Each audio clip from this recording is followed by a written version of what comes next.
Salute, salute, salute. This is HadukenSharon. Back with another show today, talking about the Knicks versus the Pacers that happened last night. Um, Another very stressful game. The Knicks are now on a two-game losing streak. We're gonna talk about it. First of all, shout out to everyone. Hope everyone's having a great day. Um, Hope everyone is staying well and healthy. Knicks just continue 2 games straight. Just to That's the point. 2 games straight. So let me say shout out to my guy Chuck Allen. What's good, Chuck Allen? Hope everything is good with you. It's my guy right there. Um, yeah, I mean, first over, we're gonna go about the stats. Um, I need to see real quick if I can show the clips. All right, yeah. Um, I'm gonna go over the game, everything that happened, breakdown, and then we're gonna go over the next game that we have against the Bucks, which is gonna be another tough game. There's some people that are injured that are gonna be out. Some coming back too as well. Yo, what's good, Stephen Fox? What's good, Foxy? Salute. Chuck Allen, what's good? What's good? Eric Cyril, I see you, my guy. Salute, salute, salute. Let me share my screen real quick. I can show the box score. I'm gonna go over the box score real quick. Where is it? Right here. Shout out to everyone that's in the chat. Make sure to smash that like button if you haven't already. Takes 1 second. Subscribe if you haven't either. We're reaching up to 200 subs, which is great. Here I'm sharing the screen. Yep, sharing the screen right there. All right. Hadouken will save the Knicks. Just need to be in street fighting mode. I agree. And salute my guy. Shout out to you. Salute, salute. Let me know if you guys see it well. So, Knicks go against the Pacers. This is their 8th game of the season. They're just coming off a tough loss versus the Raptors. We had trouble with the Raptors. We had a guy have a career night in OG and Anobi. Let me actually zoom in a little on my screen because when I'm alone, it's easier to zoom it in and change the camera angle. But let me do that real quick. Turn the lights this way. Might be just like that. Yeah, that's better. Well, yeah, we coming off a tough loss to the Raptors, and we kind of had the same type of situation where it would look like we had a lack of effort, a lack of effort on defense and as well on offense in some scenarios. Shout out to Freezy. What's good, Freezy? I sent you the link, by the way, Freezy, by text. So if you need it again, let me know. Shout out to Freezy. Make sure to text Born Sears. Didn't have it tonight for KMD. I think they're having. Let me know if you're having a Knicks at night. Definitely gonna go to that if you have one. But yeah, no. Let's go over the box score. First of all, of course, the Knicks lose 98 to 111. They kept us under 100 points. I'll say they kept us under 100 points, but in reality, we let ourselves down and we kept ourselves under 100 points. Because I'm gonna be honest, the defense, like the Pacers have decent defense, but I blame this on us and our lack of effort on the offensive and defensive end. And this is just a continuing on pattern that has been happening. Throughout the time. So let's go down. First, we're gonna go over the Knicks. RJ Barrett, once again, this is his 4th consecutive game having 20 points and basically being the leading scorer of the team again. RJ Barrett, 8 for 20, 2 for 6 from the 3-point line, 5 for 7 from the free throw line, 5 rebounds, 3 assists, and 2 turnovers. He also had 4 fouls and 23 points. Where I'll jump on after I leave. All right, Freezy, I got you. 23 points. Everyone was a minus this game, obviously. It mostly happens when we play poor defense and when we lose. Julius Randle, another tough offensive night. 6 for 16 from the field. Didn't hit a 3-pointer. 6 to 8 from the free throw line. 14 rebounds. 5. Okay. RJ had 2 offensive rebounds, which is good. And Julius Randle had 5, which is good as well. And we're kind of on the lower end for offensive rebounds. So this is actually one of the good signs. 3 assists again, 1 steal, 3 turnovers, 4 fouls again, and 18 points. Yo, salute Mike Johnson. Salute. Hope everything is well with you guys. Let's see. Next up, we got Mitchell Robinson. Only made 1 field goal, 1 free throw, 6 rebounds, 2 assists, and 3 blocks. He actually got those 3 blocks in the first few minutes of the game. He was playing really good defense in the beginning. Then later on, we're going to talk about it. Defense was just not good at all. Only 3 points and 2 fouls. Evan Fournier, kind of another, I'll say, tough night. I don't know, 5 for 12, 1 for 5 from 3. Only 29 minutes compared to what we expect with 35. 3 rebounds, 3 assists, 1 steal, 14 points. Kemba had a very bad night, 2 for 11. Couldn't hit 1 3 at all. 4 rebounds, 4 assists, 1 steal, only 4 points. Kemba just had 3 good games, but this game he just didn't have it at all. Nerlens Noel, this is his debut back. 1 for 2, 6 rebounds, 2 assists, 1 block, 2 points. Derrick Rose had a good game. Back, he finally, after having 2 mid-level games, he finally got back in the zone, and he went 5 for 11. 13 points off the bench, 2 rebounds, 3 assists, steal and a block. Had 2 turnovers. Alec Burks had a pretty decent night as well. He had 10 points, shot 50%. 2 rebounds, 3 assists, 3 steals, and a block as well. Obi Toppin, 3 for 3 from the field. 2 rebounds, 7 points. Decent night from him. Quickly, compared to other nights, at least he went 2 for 5. 2 rebounds and 4 points for the amount he played. He didn't really shoot that much. But yeah, that's basically the box score for the Knicks. Now I'm gonna transition over to the other team with the Pacers. Karis LeVert, 8 for 18, 1 for 5. He had 21 points. He gave us a lot of trouble in that mid post area and the floater area. He was catching RJ a lot on his hip, but he was catching a lot of people on the hip, which they really abused during the whole entire game. So they did that well, 100%. As well, next up you got Domantas Sabonis, 4 for 8. He didn't really have the best offensive night. He also did foul out at the end of the game. He had a decent game. He didn't really do crazy. But this guy right here, Miles Turner, 9 for 14, 7 for 10 from 3, 13 rebounds, 2 assists, 1 steal, 3 blocks, and 25 points.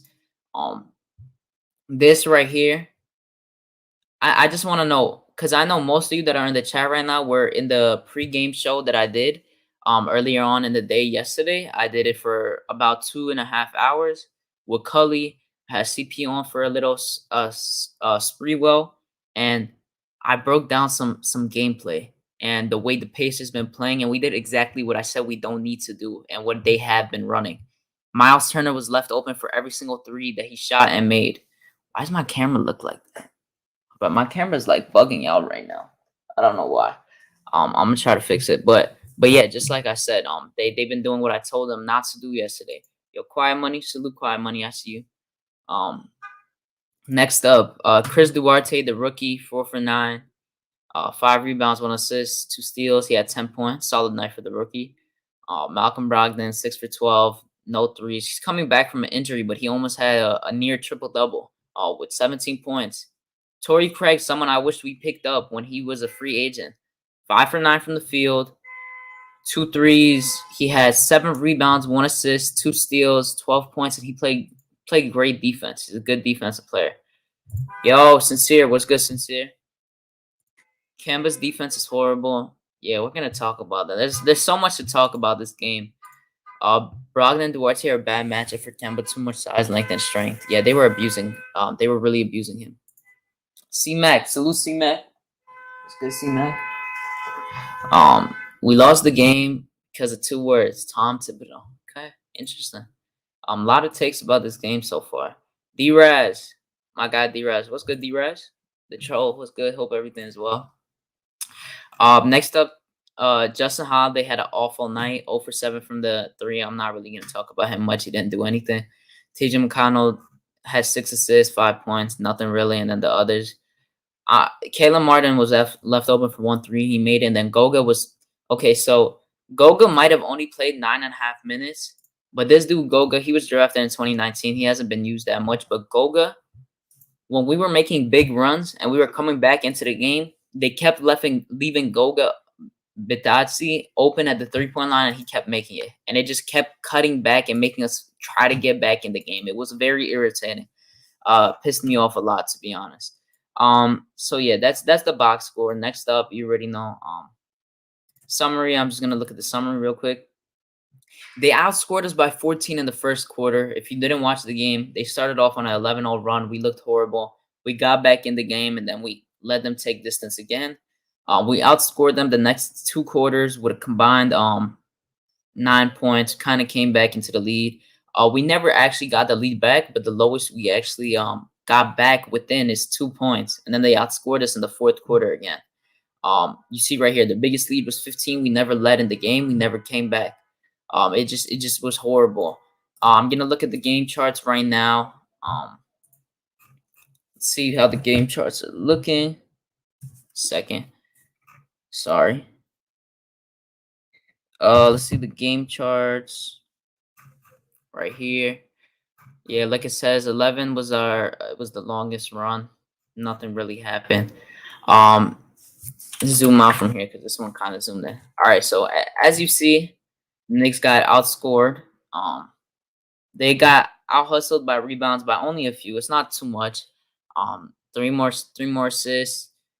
Everything is kind of the same, to be honest, over here. But the thing that I'm coming up on right now is basically the main difference, and this main difference right here. This main difference right here, as you can see, is the field goal percentage. They shot 5% more than us. Then you go down a little, and you look at the 3-point percentage. The Knicks shot 21% from the 3-point line, while Pacers shot 39%, and we shot about the same from the free throw line. We scored more in the paint. We scored more in the second chance points, which is amazing because that's what we had difficulty with the last few games. And fast break points are like, it's basically even. The main point about this game, which we can take away, is that we shot 5 of 24 from the 3-point line, which is kind of not what we're used to, because we've been shooting pretty good. We're leading the league right now, and they shot 16 for 41. Just crazy. 39% on 41 attempts, and a lot of them were wide open. We just kept. This is what happens with the help of defense. We let them beat us by the 3-point line and not by the twos, and that's just the way we've been playing, and that's just how we've been recently. So now, kind of moving away from this, let me see if this camera looks fine. Let me stop sharing the screen. Let me zoom out a bit. All right, and then coming back from this, I'm gonna talk about the game. Let me know how you guys feel about the game too in the chat.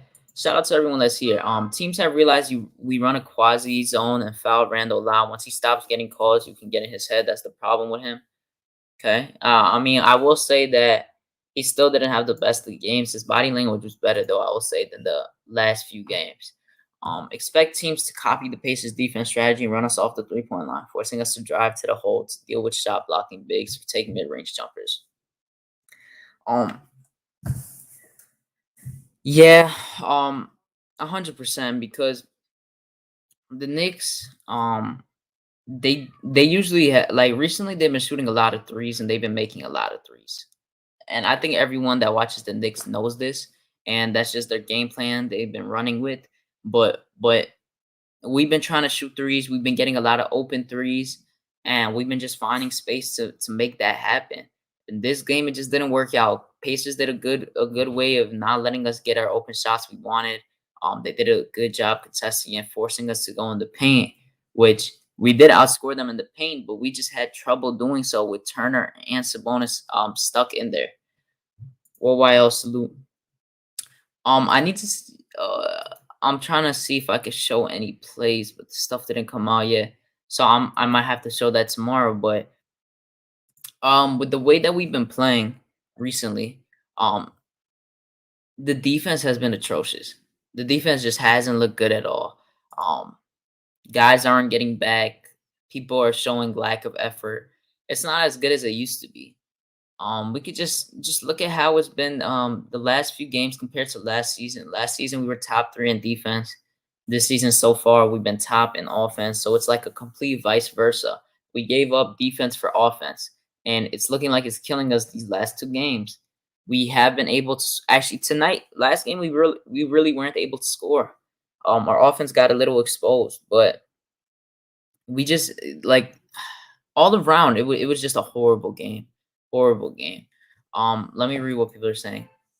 I'm gonna be honest. I don't actually. Worldwide L, salute Worldwide L. Shout out to him. Make sure to check out For the Love of the Game. They did a show yesterday. If you haven't seen it, make sure to check that out. 100%. Show some support to them. Show some love.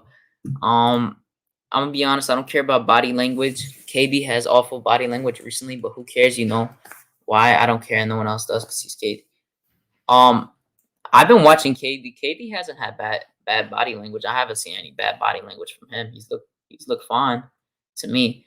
To be honest, I don't know where you got that, but Kwai Money says we need more small ball for better spacing and more time with more shooters to put them up.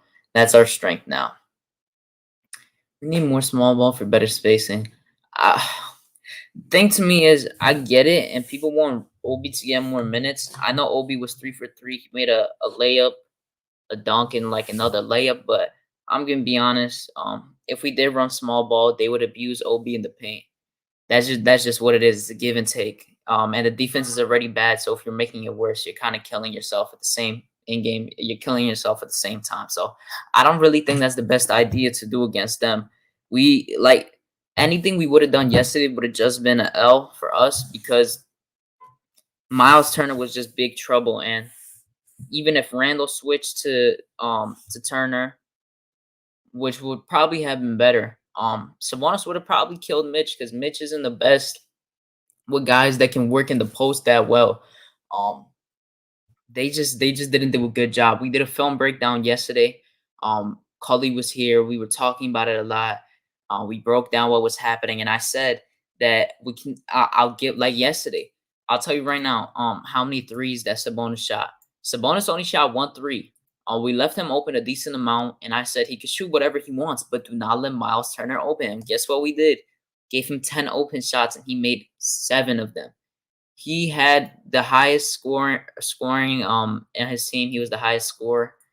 He had a great game, and he just couldn't miss. Every shot was wide open. Every shot was wet, and it was a swish every single time. Randall was not playing the best, but I like how he was driving more to the rim instead of shooting all the time. I agree that's why like I'm not blame like Randall can't be blamed yesterday, except him just like still trying to figure things out because he hasn't been in the groove in the offensive end. His body language looked better. He looked better last game, but I mean he was still off, if I'm being honest. So this Sincere is talking about tip subs being horrible, and Stephen Fox is kind of adding on to that. He said, RJ was playing with 4 fouls last night when he suddenly caught fire, taking the team on his back with 3 levels scoring. Tibbs then calls a timeout with a few minutes left in the quarter and benches RJ. So the thing with me is that me as a fan and just like watching the game, I understand why Tibbs did it because RJ could have easily gotten a 5th foul, and then like I wanted RJ to stay in the game, and I would have been really happy if he stayed in the game. I think he should have just left him for a few more minutes, and then just like when it got to the 4th quarter, he could have not played him for like 4 minutes, just like he did, and then put him back in for the last 8. Could have done that, but he didn't. He decided to take him out right away, which I did feel was wrong because RJ again was bringing us back into this game. He brought us back into this game. He looked like he was the only one in that certain time. He made a few layups. Then he made a mid-range shot, and then he finished at the basket again, and we were getting into a groove, but then he kind of went away from it. He took 4 shots in the 4th quarter, and those 4 shots were kind of towards the end. He missed a tough layup. They came back in transition, hit a 3. He missed a 3. He missed like 2 threes in the last like minute of the game when they were already up 15, so it didn't really matter to me, but this again is kind of going away from the hot hand. But the thing to me, the other way I think about it is that if RJ was still in there and he somehow did get his fifth foul, we would have all been a lot more mad. So I mean, I understand that, but at the same time, when he's hot like that, you just can't do that. Just can't. Yo, Black Mamba, what's good, Black Mamba? He said, "Oh, what's up? I'm late. My bad. I was watching the Usman Covington press conference. You're good, bro. Don't worry. We're talking about the game right now, the defense and stuff like that. We just started, so you're fine. Like 20 minutes ago. Tibbs equals the cooler. RJ's the hot hand right now. Tibbs needs to feature him early and often. I agree. I completely agree with you. I'm not mad. We were outplayed, missed shots, but there was no effort. There was no effort. There was effort, but on the defensive end, there really wasn't too much. He got frustrated and threw the ball, elbowed, and pushed on this to the ground and was angry all game. But these 2 games, I don't care about buying the image. I care about production. Oh, I mean, I know what you're talking about, but that was one game with KD. I know he threw the ball at the backboard. But I mean, he did that, and then after that, he was still playing normally. But the game he was ejected, I could say he did. He was a little frustrated that game, but it happens. Yo, Heck Brizo, salute Heck Brizo. Shout out to everyone that's watching. Make sure to smash that like button if you haven't already. Smash that like button, subscribe, turn that notification bell up. I'm gonna see what is it? Tomorrow's Friday. We got a game tomorrow. I'll try to do a film breakdown type of thing tomorrow, maybe. I'll see. I'll try to do one. If I can, I can, but I'll do one tomorrow if possible. And then, no matter what, I'm gonna do a show on Saturday, about the game. He said, I like how everyone is so comfortable saying our best player hasn't been good in 4 games. You got to be honest. You got to hold them accountable. It just is what it is. I think they would have to adjust to us, kind of what Houston used to do when they had PJ Tucker and Harden. I don't know what you're exactly talking about, Quiet Money. I might have missed something. He got his bag. He got to show up all season in playoffs. Should have closed with D Rose. Yes, I agree. We should have closed with D Rose. D Rose was the only one on the bench. Not the only one, because I'll say the bench was actually pretty decent last game. But Derrick Rose was obviously feeling it a lot better than Kemba. And I just feel like in general, D Rose should be finishing the games more than Kemba, because he can just do a lot more for us. Yeah, he's just doing more for us. RJ should have closed the last 2 minutes of the third. I agree. We just talked about that a few minutes ago. This was a learning experience for RJ. And yes, you blew it too. D Rose should have played the entire fourth. Same with RJ. Yo, CP the artist. Salute. T-Jack. My guy T-Jack. What's good? I told y'all so. Yo, ultimately, my guy. What's good, ultimately? I'm gonna drop in the link for you, CP, because I know you asked me earlier about it. So if you really want to come on, you can come on. Let me see something real quick. All right, my bad. Yeah, sorry about that. Just reading something. All right. You said Slew Foxy. Let me read what you said, Black Mamba. He said Tibbs has an agenda against RJ. You can't convince me otherwise, LOL. But now, in all seriousness, he needs to get his rotation straight. I'm a D Rose fan. In his prime, he used to do this with certain guys. Tibbs, I really don't know. I'm a little confused right now.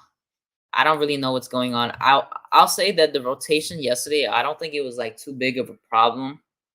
Besides, like he does his rotations well for a good amount of the game, but just in the most important parts, like the closing quarters, like the RJ one yesterday was like a 50-50, and the one with D Rose not closing was just the main one that I didn't understand. He just has those important ones that he just gets wrong, and I really don't understand that. I don't understand that at all. It makes no sense to me. Duke, RJ got trapped, doubled a few times last night. Look at the way he handles it compared to Randall. I will say that he did a good job yesterday. Yo, shout out to White Falcon. I see you sub, bro. My God, what's good, Randall? What's good, White Falcon? He said trade Randall and Fournier for PG-13 and start Obi and Rose. Yeah, you're funny. What's good? Yeah, he did do. I would say he did a good job. If we play small ball, who would they put on RJ and Randall? So if we played small ball, you would have Obi playing. So it's gonna be the same thing. Karis LeVert is on RJ. Brogdon is gonna be on Kemba or D Rose.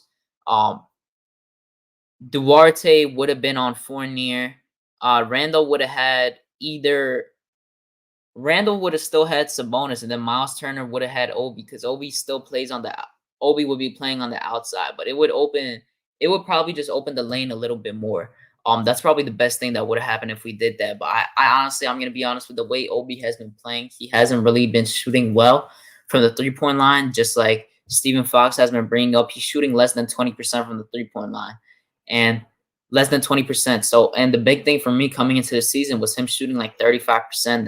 That's like a big thing for me. But I will say he's been better on defense, and he has been finishing his layups a little bit more. So that's the good thing.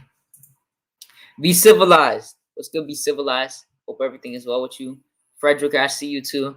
Yeah, I'm gonna be honest. Right when we were losing bad yesterday too, I tweeted that out too. Make sure to follow me on Twitter if you don't already. I got it in the description. Andrew K was good, my guy. He said Kemba is toast.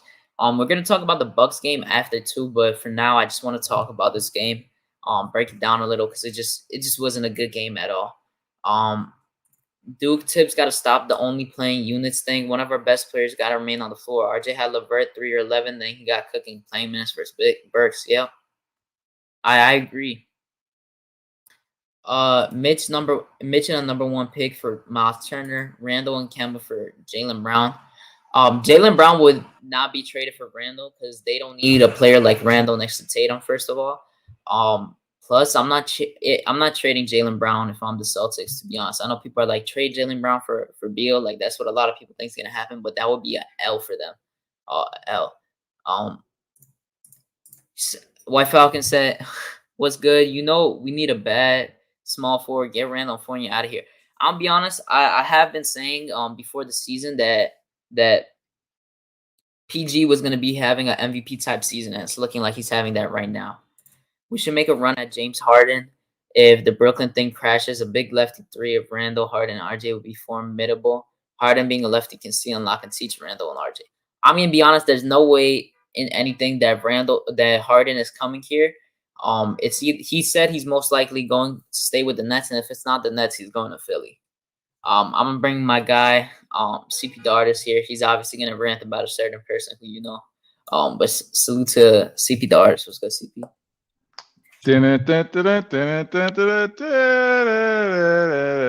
This dude, bro. I love What's being good? right. Haduken. What's up? Man. So guess what? So yesterday, always got to start off with a story. So I thought the game was going to be like at 8:30. So I went to go get something to eat and turned on NBA TV just to find out like it was halftime. It was like 60 to 51 or something like that. I don't know. Yeah, we're down like 9. Yeah. So then I was like, all right, let me see what they were talking about, and they recapped the game. And they said the beginning was like what 11-0. Yo, Now, 11-0. as you were watching that, did you think, hey, this dude CP is always right? When I doubted him, come when on, they were man. down 11. No, I'm saying when they were down 11-0. Selective memory? Huh? No, because your thing was about IQ and saying we would get smoked. No, forget that. Remember when we were doing our predictions? I'm saying that you said we were gonna get smoked. Yes. I didn't think about you when we went down 11-0 because I had a feeling we were gonna come back a little, which we did multiple times. But at the end, I mean, we lost by I think like 15, right? By 13 points. I mean, you were right. I mean, that's why I said I can't really predict it too much, but I just gave out a random score. I was right. It's a confusing team. Yeah, you were right on that end. That's why I wanted to hear you. That's what I wanted to hear.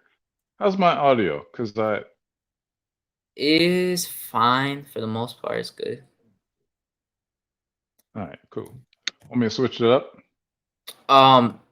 No, I think it's fine to be honest. You could just, I think it's okay. Fine all right, cool. Yeah. Anyway, so yeah, as it was going, I wasn't really. I like here was the thing about my prediction. the Pacers just have players I like more than I do the Knicks. I just do. Like Careless Levert, I like Duarte, I like Brogdon, I like freaking Miles Turner. I really, really like. And it they just expose like, yo, What's good, the Kobe? East is better than what we Salute, thought bro. they were. Yo, Salute, CP. What up, bro? Yo, what's good, what's Robert good? Parr? I see you. Salute. Yeah, continue, CP. You got it. Yeah, they just got players I like a lot better. And it is what it is. I just like them a lot better than I like the people that we got on the Knicks. I'm not saying all of them, but it's like they are they're tall, they're athletic, and they're the type of team that is going to give us a lot of problems if we ever see them in the playoffs. That's it. Okay. All right. I mean, I don't really think we would see them in Oh the my playoffs. God, Frederick, stop it, Frederick. Yeah, Frederick is funny. I just call it. I call a spade a spade. It just is Nah, what it is. he's trolling because he said we sucked earlier too. But Who said that? Who said that? I did. no, Frederick said that we suck again, and I said the same thing yesterday after we I lost. can't trust a guy named Frederick. Number one. It's kind of messed up. But yeah, I don't think we would ever meet them in the playoffs just because I'm gonna be honest, I think they're gonna be a playing team. I just think they're gonna be a playing team, and I don't think we're gonna see them. But I do think it would be a even type of matchup, I guess, because just the offense. Oh, I disagree. Yeah, I the disagree. offense. They're not a playing team. If we don't get our acts together, they're gonna be the new 4th seed, and we're gonna be the Oh playing no, team. there's no way they're gonna be Come the 4th on, seed. man. They're not gonna be the 4th seed. I'll tell you right now, the highest seed they're gonna be is the 7th seed if they do make the playoffs. What do you base this off of? Just watching them, I mean, they're now I think 2-6 or like 3-6. But Did you watch us? yeah. Okay, that's all I need to know. But that don't got to do with that. But yes, it we have a does. small forward. You put in Deuce and Grimes, and I believe you get the same production as Kemba and Fournier with better defense. I don't agree with that. Not with the same production at all. But defense obviously is going to be better than both of them. Stephen Fox and the a red flag for me was Boston, a good NBA franchise. Jetson, I don't know what that means, but I don't know how to pronounce it. But they're starting backcourt. Kemba Fournier, knowing they would take a hit, they saw something. I mean, I think he meant jettison. Jettison. I don't know what that means. Jettison. Yeah, jettison. It means like to elevate. Elevate. Okay. I mean, they didn't really Like elevate it because they're like two. Let me see what they are right now because they've been looking horrible. So I don't really think they have. Because Evan Fournier was actually good for them last year. What they had. I thought we were still talking about the Pacers. No. He's talking about the Celtics backcourt with Kemba. But yeah, I don't know about that. T-Jack says I will start quickly over Kemba. He's a better defender and facilitator. I'm gonna be honest. I'm not looking to start quickly at all right now. Kemba, he could keep coming off the bench and getting his groove of things. To be honest, I'm not really looking for that to happen. I'm not one of those that really wants to look at him as a starter. I think he's fine for the bench. Yo, Justin L, what's good? Look, what's good? What up, Justin L?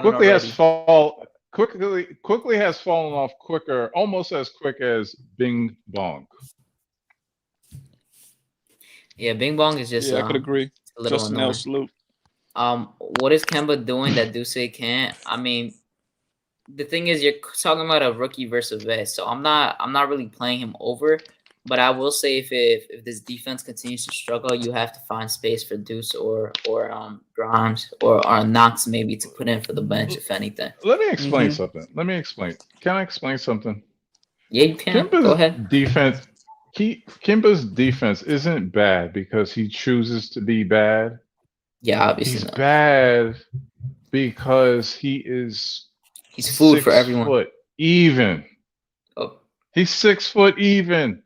Those pick and rolls that they're gonna be giving him and those screens and all this stuff, it wears a guard down. Brogdon is what, 6'5", 6'3", maybe?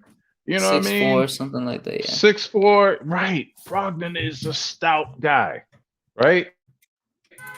And like, if I used to play basketball. There was this thing called cat and mouse, right? If a smaller guy was guarding you, it was the cat versus the mouse, and you would attack it every single time. He's gonna give it. The thing about Kemba is this, right? When we got him, it was never for his defense. It was to help us to have more offense. Just like when we had Peyton, right? When we had Peyton, he lacked in offense. Well, he was pretty good defensively. Decent. So the thing is that here's the thing is unless we get a superstar at point guard that could do both, we gotta live with Kemba. But the thing is that, you know, when he scores at least 18 points a game, I think we have a better chance of winning. So it's going to have to come with the offense, and we have to sacrifice it on defense. He has to kill on offense to negligate what he's doing on defense. And that's what, like, besides this game, the games before that, like the last 3 or 4, he's been getting like 15 plus on good efficiency. So, I mean, I definitely see where that's coming from. I mean, I don't disagree at all. I feel like everyone basically agrees with that. He's just not a good defender, and his injuries just don't help with that either. He's just not. He just never was a good defender, never could be. But his charges are really good. I mean, charges helped with a run yesterday. Got like 2 charges yesterday. Right. That initiated runs and helped out with runs. But that's like the best he can do. He could just hustle and try his best. Yo, Kevin J, what's good, Kevin J? Salute. Smash that like button if you haven't already. CP3 is 6 foot.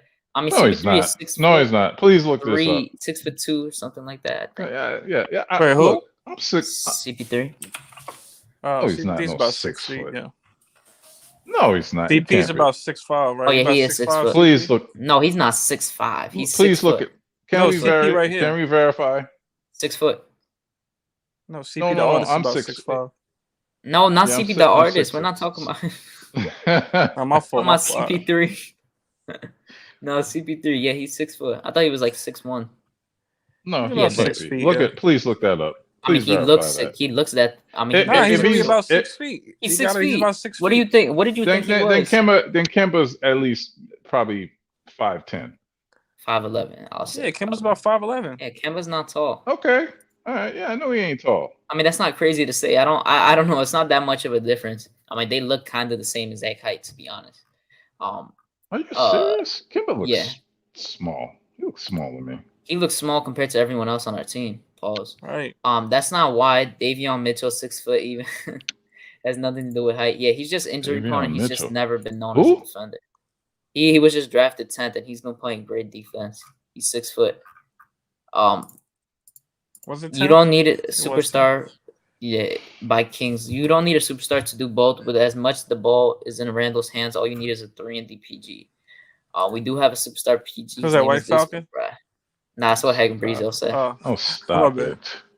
Yeah, MSG broadcast quality yesterday was a little trash. I don't know why. It was bad yesterday. Maybe they were using StreamYard. Yo, still Knicks fan, salute. He said, "What's happening, Knicks family?" Salute to Chad and everyone on the panel. Never met. We got Kemba for what? $5 million? $5 million? $9 million. What? $9 million per year? Yeah, for 18 and 2, so 9 for 2. All right, that's still a discount. Still, like, it is what it is. Like, we need to relax. Like, it is what it is. Like, this team is what they are. I wish they did more in the offseason. I can't lie to you, because I didn't want them to like what I wanted them to retool. But with what? That's the thing I'm trying to ask. With height and who? Pause, like I'm length. saying, like the player. Like who is that player? Oh, who's that player? Yeah. I really wanted, but he's kind of like iffy. What's his name? Oubre. Remember we talked about him, you know, as a wing. Yeah, he's been mid. Yeah, I wasn't Fishy. Mr. Who? Fishy. Fishy. You said It he's cost fishy. he was like 10 for 20 mil for 2 years, so he was cheap. We could have had him off the bench over Burks. Yeah. That could have been Oh, one. we could have had him over Fournier and had like a wing defender and Yeah, I understand that, he's but more at of a slasher. the same time, I mean, I And would he's have a better probably, defender. And he's a I would better have defender. probably done that, but I don't know. To be honest, it's been a few games, so I can't really say anything because Fournier has had really good games as well that has saved us a few times. So I don't know yet. Let me take all that back. Like, I think that we are who we are. We gotta accept like who we are, and we got to outscore people. You know, the defense is gonna suffer. Oh well, you know, but we gotta outscore people, and that's how it's gonna be going. It has to be like that going forward. Okay. We don't have Charlotte Kemba. He doesn't have quickly. He doesn't have quickness anymore to deal with size and length. Yeah, I'll say this. Watching Kemba yesterday and kind of towards the end of the game as well when he was on the court, he couldn't shoot off the pick. Like he kept trying to shoot contested shots off the pick, and he was just forcing his shots because he couldn't create space for one. And it just didn't look good at all. Can't get to the hole. I'm not gonna say he can't get to the hole like Deuce because Deuce hasn't really played in the NBA to really see how he could do against NBA defenders. But say his defense was okay. Look at our defense standings now. We went from first to almost last. People trash Payton and Bullock, but the numbers don't lie. Yeah. Yep. Kemba defense is horrible. John Moran is probably dropping 50 against us. John Moran is probably gonna have like a 30-point game against us. But see, it's kind of what he's been doing. But so no point guard is really stopping John Morant though. Right. But imagine. Unless you're 60. Right. He's having 60, yo. Unless you're DeJounte Murray or like a Ben Simmons, someone like that. Yeah, like look at Steph Curry. Steph Curry is one of the greatest shooters of all time, if not the greatest shooter of all time. Is he ever known for his defense? No, but he's good at getting not. steals. Yeah, he's just good at getting hands though. Yeah, he's really good with his hand. Yeah, I get that. I get that. But the Just thing like is that we're going to have to live with this. Right. It is what it is. I mean, look, we don't got Ron Harper. He's not Ron Harper, man. Remember Ron Harper? Salute. Look, Ron Harpers don't exist anymore. Gary Paytons don't really exist anymore. Yeah. His son does. Oh man, did you see that dunk he had on last night? Yeah, no, I like Gary Payton. I've been watching him like last season when he played a little. He should be a Knick in this season. He would be nice. He's killing last night for the If Warriors. Ja don't drop 50, it'll be because of Mitch. He's gonna work in the paint. Oubre, something nasty. Yeah, he dunked on Oubre. He babied Oubre. Oubre had a bad game yesterday. He made Oubre like a punk last night. I ain't gonna front. He did. Most of the guys we let go, DSJ, are now playing meaningful minutes for various NBA team. Payton isn't really playing meaningful minutes. He getting some burn over there. Let me see exactly how much he's playing because I've been watching them a little.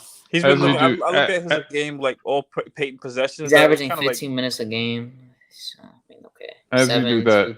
As you do that, Hadouken, I gotta say something. If y'all got Netflix, yo, The Harder They Fall is a great movie. Yeah, my mom told me about it last night. Yeah. Yeah, I need to get back to watching shows. I just finished it. My mom said, "You watch it. You gotta watch it." So I'm like, all right. Yo, it is suspenseful. I'm kind of upset. Like it's never made the box office. I'm gonna check it out probably tonight tomorrow. The cinematography is really good. The story is really good. Right. What did Jay-Z have to do with the movie? My mom said something about Jay-Z. Don't tell me. No. All I know is that he got no, it's no spoiler or nothing. All I know is that he got like some songs on it. Oh, okay. Salute to Ron from Still Knicks fan. Make sure to check him out. What's good, Ron? How you doing? I'm good, man. How I sound? I sound staticky out here? You sound fine, but there's just some background noise. Yeah. I'm not gonna stay too long, man. I just wanted to jump on. Like I said, I haven't had a chance to jump on your show.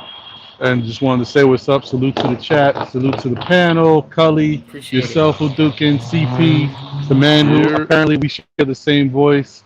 I think I'm bugging out. I'm tripping right now because when he's breaking down stuff, talking about CP, and he's like, I don't know if we really need that. I'm like, yo, it sounds like me. This is crazy. I don't hear it. I'll be honest with you. I don't Really? hear I don't really hear it either, to be honest. I hear it just like I can say a little, but not really. Okay. Yeah. I sound like Tracy McGrady. Most people tell me. Yeah, you get more of that, but I think it's just the way in which you talk and your mannerisms. I think that's why Freezy said we sound alike. So anyway, I think he misses me. yeah, it could be that. It could be that. So Yeah, probably. what you guys think about the fact that the Nick community is going crazy right now, man? It's like they lost a child or something. People are getting wild out here. I'm about to do a video on that, man. I'm about to do a video. You know, I figured it out. It's like the whole thing with I'm gonna release a video soon on the Alonzo Trier and quickly thing that I blew up that's about to be Twitter about. Ooh. Bro, I'm coming for heads. I got receipts. So the thing is, this is what I believe. I believe that these Knicks fans were only became Knicks fans when we became good. They were probably on the fence the last maybe 15 years or whatever, and they're fair weather Knicks fans because I have never seen people overreact on the first 8 games of the season. We got 74 left. Relax. They're fair weather. I'm gonna be honest. I kind of tweeted this out a little earlier. I said that the Knicks fans deserve to have the right to be mad. Even though and they're young too. They're like your age. They're like your age, Hadouken. They're young. 18. Yeah. I know nothing about suffering. The team has been playing. We have had a great start at 5-3, but I do feel like we still have the right to be mad. I feel like people are allowed to be mad, complain, because we as a team, the next stretch of games we have are tough, and we need to get our ish together right now because the next teams we're playing are tough teams, and if we don't figure it out, then people are really gonna get mad. So people deserve to be mad right now. I definitely, like, some people are kind of being extra with certain things, saying to trade Randall and trade this or that, but people really deserve to be mad. Yo, Greenhouse, Greenhouse, see what's good. Hadouken. What up, Greenhouse? Let Hadouken. Let's have a older guy to a younger guy conversation, man. So you're like what? How old are you? 18. 18. Oh, 18. Did you experience 9/11? I mean, I was born on No, you didn't. No, you didn't, because it was 20. It was 20 years. 2001. Yeah, it was 2001. That was before you were born, right? My sister teacher actually had a video of him being next to it. It was kind of crazy. I remember. Wait. Let me finish. Have you experienced the 90s Knicks versus Michael Jordan? Yeah, bro, I definitely have. You haven't. No, you haven't. What you want me to say with that? Here's the thing. The long suffering Knicks fan, right? We got wear and tear on us. Your generation don't got no wear and tear. That's why you guys complain about every single thing that goes wrong after 8 games. You guys, oh my God, it's all over. Oh, and I'm sick of y'all. Even Ari. I'm not gonna lie. You've been doing that. I mean, you've done that with IQ. I don't know why you're saying that. You've done that with IQ. What do you mean IQ? What? I mean, you've done that with complaining about IQ. Yeah, I'm gonna just say that. I was right.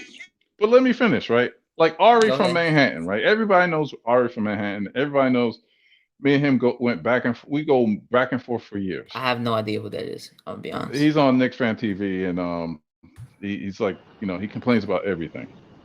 Yeah. He's like a 33-year-old dude that wanted Randall traded, like even last year when he was doing good, and he's still on that, right? And people think he's crazy. But he's a popular guy. The thing is this, right?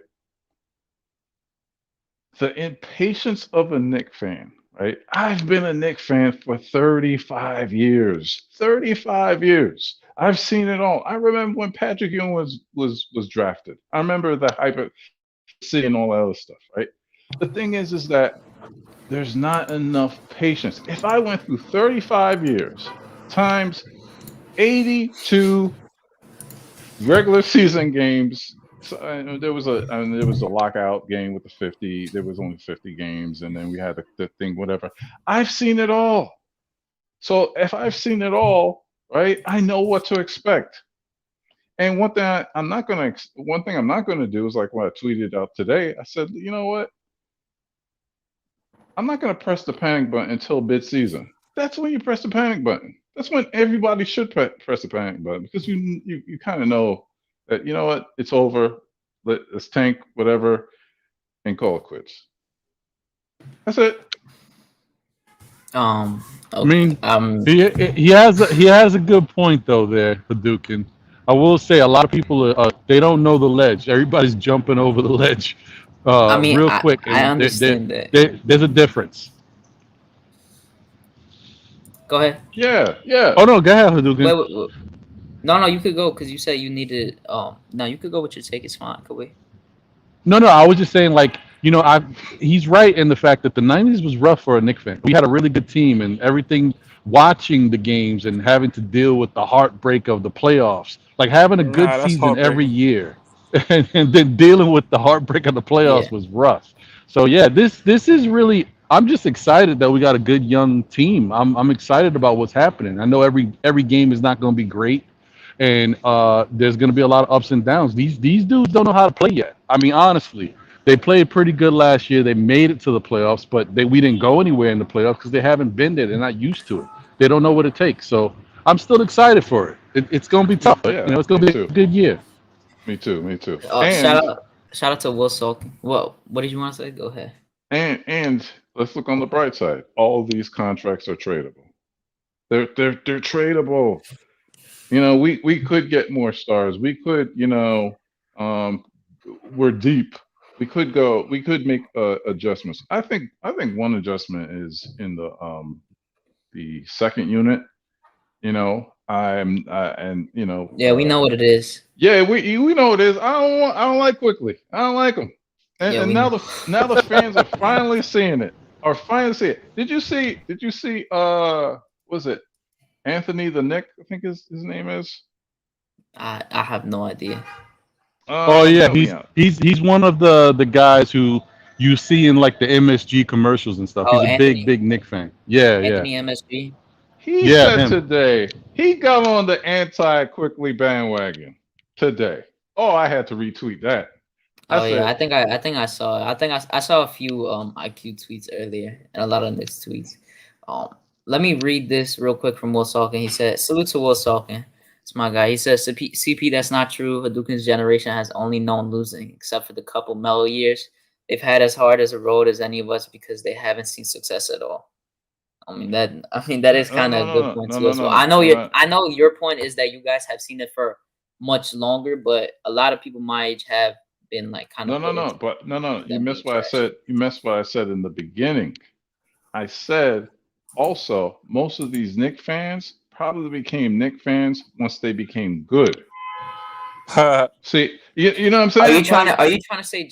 I mean, when like the 2013 year? That's the only. No. I'm talking like last 2020. I'm talking like last year. Like last year they became I don't know good. about that. I'm gonna be honest. No. I think it's because there's obviously bandwagons that happen, but I don't think it probably is a decent amount. But I don't. But here's the thing. Like what that guy just said. If he's right, if he's right, are you a fan or are you a fair weather fan? I know what you're trying to say. Are you only a fan when they're in the mud? You're not a fan, and you just like. Who was the rapper that said? Are you going to be a fan when the you know what hits the fan? Are you still a fan when the you know what hits the fan? Oh, you thought that's 50 Cent. Okay. Anyway, salute to you guys. Hadouken, I got to run because I got to do my own podcast in a couple hours. I'm trying to check this train and get home. But I'm gonna chop it up with you another day when I'm Salute, home and brother. everything is good. Yeah, I appreciate you for being here. Everybody, make I- sure to check that out later on. It's still Knicks fan, so make sure to search that up. Check that out later as well. I I appreciate you for appreciate you. being on. Thank you, Hadouken. I appreciate that. CP, nice to chop it up with you. You And too, Cully, my as guy. always, brother. Peace, brother. Peace. He said, "You guys cry as if our championship window, as if this is our championship window, but it's not. Don't lose perspective. We're right on track and doing well. Head 21, there, tears and ground. I mean, I understand, but at the same time, I'm. People can be complaining right now because the next stretch of games are tough, and they really need to figure it out. So I do think it's a fair thing to say, except some people that are being extra. At the same time, y'all took IQ over Frank. Y'all traded defense for offense. Yo, Mo, what's good, I Mo? got My no guy, Mo. comment. Yeah, I know you got no comment about that. Oh, that dude. Oh, that's funny. Yo, what's good, Mo? Salute. I got this all planned out. Hadouken is it right? 35 years and no rings, big dog. We have no superstar. How are we gonna get this defense back on track? Okay, so how do you guys think we solve this defense issue? I know the only answer people are probably gonna have is putting Grimes on McBride, but we generally need a way of actually fixing our defense. And I this is like a that. whole I team like thing. the Grimes talk because he could give you offense and he could give you defense. What type But I of gotta give it offense to is he quickly. giving you? What do you mean? Like he could hit the three? So a 3 and D. Mm-hmm. 3 and D. That's what we need. Okay. But the thing is, I'm also talking about like the starting lineup in general too, because this is in the starting lineup as well. Who I like think we gotta what are you doing with relax, it? man. We gotta relax. Here, like I said earlier, Kimba For and Trace Salute. Fournier, right? We need more potential. If they both score 18 points per game, right? 18 points per game. If they just average that, nobody could beat us. Prove me wrong. You Look said at our losses. if who averaged that? Fournier and Kimba. If they average 18 points. 18 points a game. So That's so 30. far, That's 34 points. That's yeah. 36 points. So far, I'll tell you right now. Fournier is averaging 16 and a half, and Kemba is averaging 13 and a half. Right. No, you're looking at the year. Look at our losses. Tell me at our 3 losses. Show me what they scored. I bet you it was below 18 points. Okay, wait, let me check. I mean, it probably As has. you look for that, as you look for that, look until we make a trade for more defensive players, right? Mm-hmm. We gotta outscore people. Cully, will you say something, man? Like Cully has I know you sound like he must be out on his Cully or something like that. Or, No, his I'm collar. here. My fault. I was gonna I say will like, say, like yeah, go ahead, go What's ahead. that, dude? No, you got it. I'm just looking at the set, but you go ahead for now. No, I was chatting, man. I'm saying BS. That's why I kind of been like, I've been trolling, man. Like I was saying, you said trade for like a defensive player, so you see White, you see White Falcon in the chat saying trade for PG. So I'm like, oh, like a defensive guy like PG. Mm-hmm. But we never get a PG. His value's too high. He's playing like an MVP right now, kind of. Okay, so going back to the scoring thing that you were saying, CP, Kemba before this game, he scored 15 plus. The last 4 we went 3-1, but the first 2 games we won in the season, he scored 10 and 11. So I mean, he shot well. The next game he scored 10 and we lost that game. Last game he only got 4 points, but it was because he was terrible scoring wise. Evan Fournier, the losses we had, he scored 8, 12, and 14. Mostly every time we've won, he's had 18 plus, except one game when he had 10. Look at that. Am I right? I'll agree with the Fournier one. Kemba, I don't care about averaging 18. He need to get like 14, 15, because Fournier is the one that really needs to get that, especially because we're paying him that much. No, I disagree. Well, here's why. Why? Because what's good, Mo? Yo, salute. What's good? Mo, what up, brother? I disagree, and here's why. Right? You need Kemba to score to open up things for RJ and Randall. You need him to score because if he's going to give up 20 points to whomever he's guarding, it's better he at least serves up 18 points to offset that. That's why you need him to score. It's like Frank, right? We used to love Frank, right? Frank would probably hold his, opponent below maybe 6 points of their average, right? But Frank would give you nothing offensively. So what was the point? You still was going to lose. I mean, Go ahead, Mo. You're nodding your head, man. I talk too much. I mean, they're talking about defense a lot right now. I'm nodding your head because I hear what you're saying, but like Kemba is not even. I don't think he's there anymore. Like I think injury. We gotta like grade him back. That's what I'm saying. Don't think about him averaging 18. Like that's not why he's here. Like for me personally, I want him to be like handling the ball a little bit more, and then let Randall get to his spots. That's what I need him to do. People shouldn't like he averaged 19.5 last year for the Celtics, but I mean it was also because he played 43 games. He didn't get to play a lot of the season because he was injured. I'm looking for him to score because the last 4 games besides yesterday, he's been scoring efficiently and getting 15 plus, and that's needed for us. Like that's fine, but Fournier has to be that guy that gives you that 18. RJ has been stepping it up, and this is also because Randall's not stepping up on offense right now. So that's why we needed a little bit more, and that's why you're looking at Kemba a little bit more because we know that Kemba can score from the 3-point line when he's on it, especially because he starts shooting it and it goes in. But when you have your guys like Fournier and Randall not really being a threat right now on the offensive end, just makes it a lot harder for the team. And like I don't know, I feel like our point guard position is just we're like a walking turnstile, like at that position. It's so bad. Oh my god. Yep. Our big guys are they're tired. I know they're tired already. Like they gotta deal with it every time someone drives to the basket. Like, and there's always gonna be a hole because Kemba's there.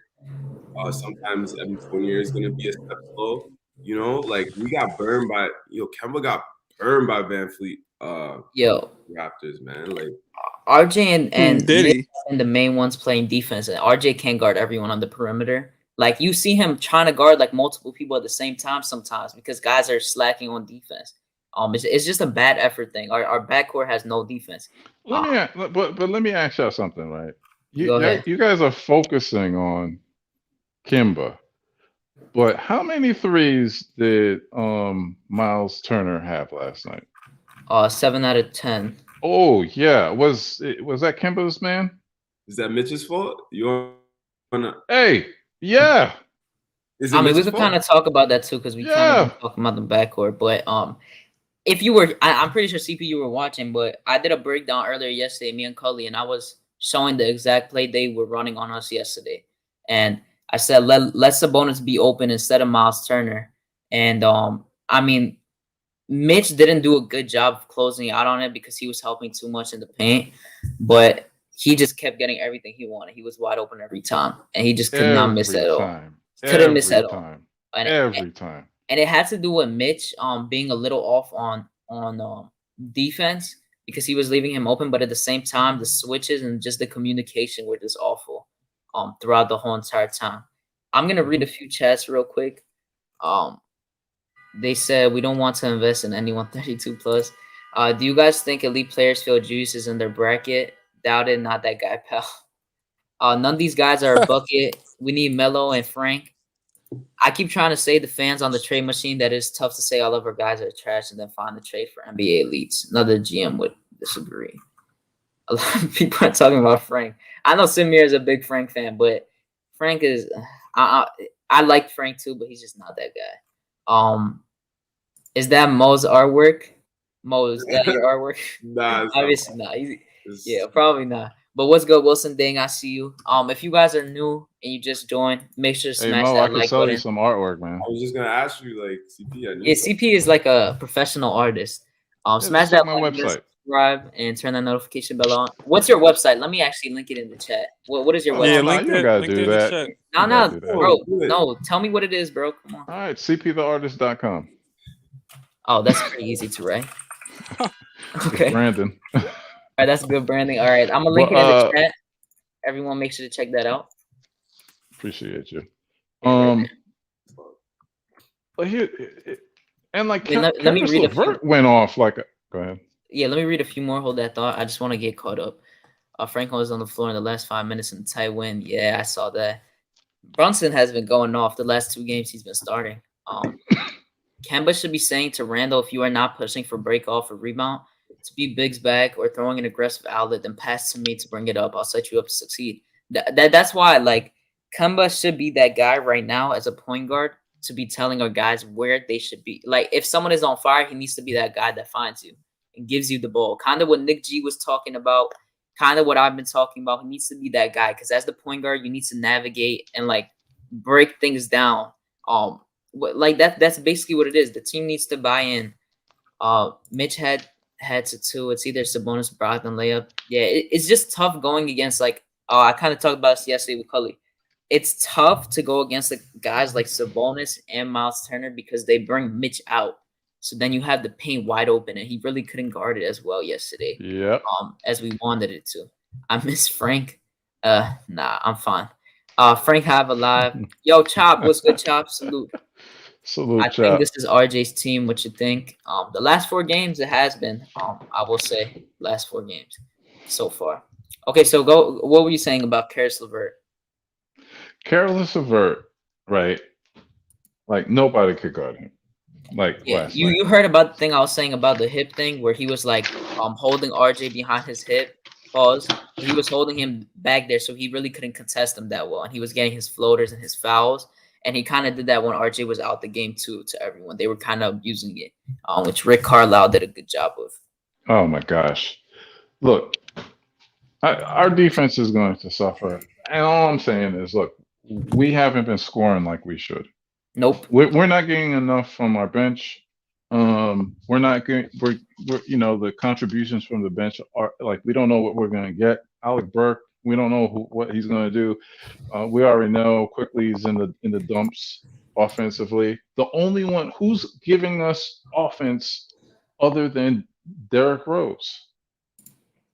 I have no idea. Thank you. This is important. I'm gonna be honest. Yesterday though, Burks did a good job scoring yesterday. He had 10 points. Obi had his 6 points, 3 for 3. Obi, yeah. IQ was 2 for 5. Whatever he did better than the last few games, but they became a little bit more alive yesterday. You know what we need? We need more people like Obi. I know some mirrors. I know. Hmm? No, nothing. I'm reading his comment. He said he loves Frank as much as I love RJ. Continue.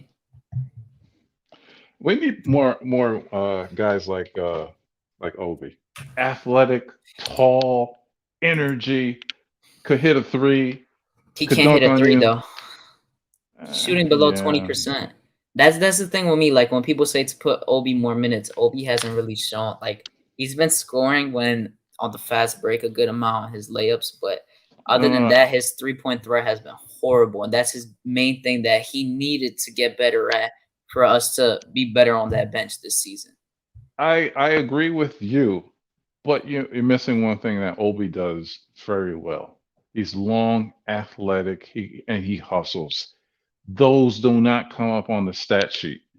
And when you put him in, he is active, and he makes plays that can't equal to winning.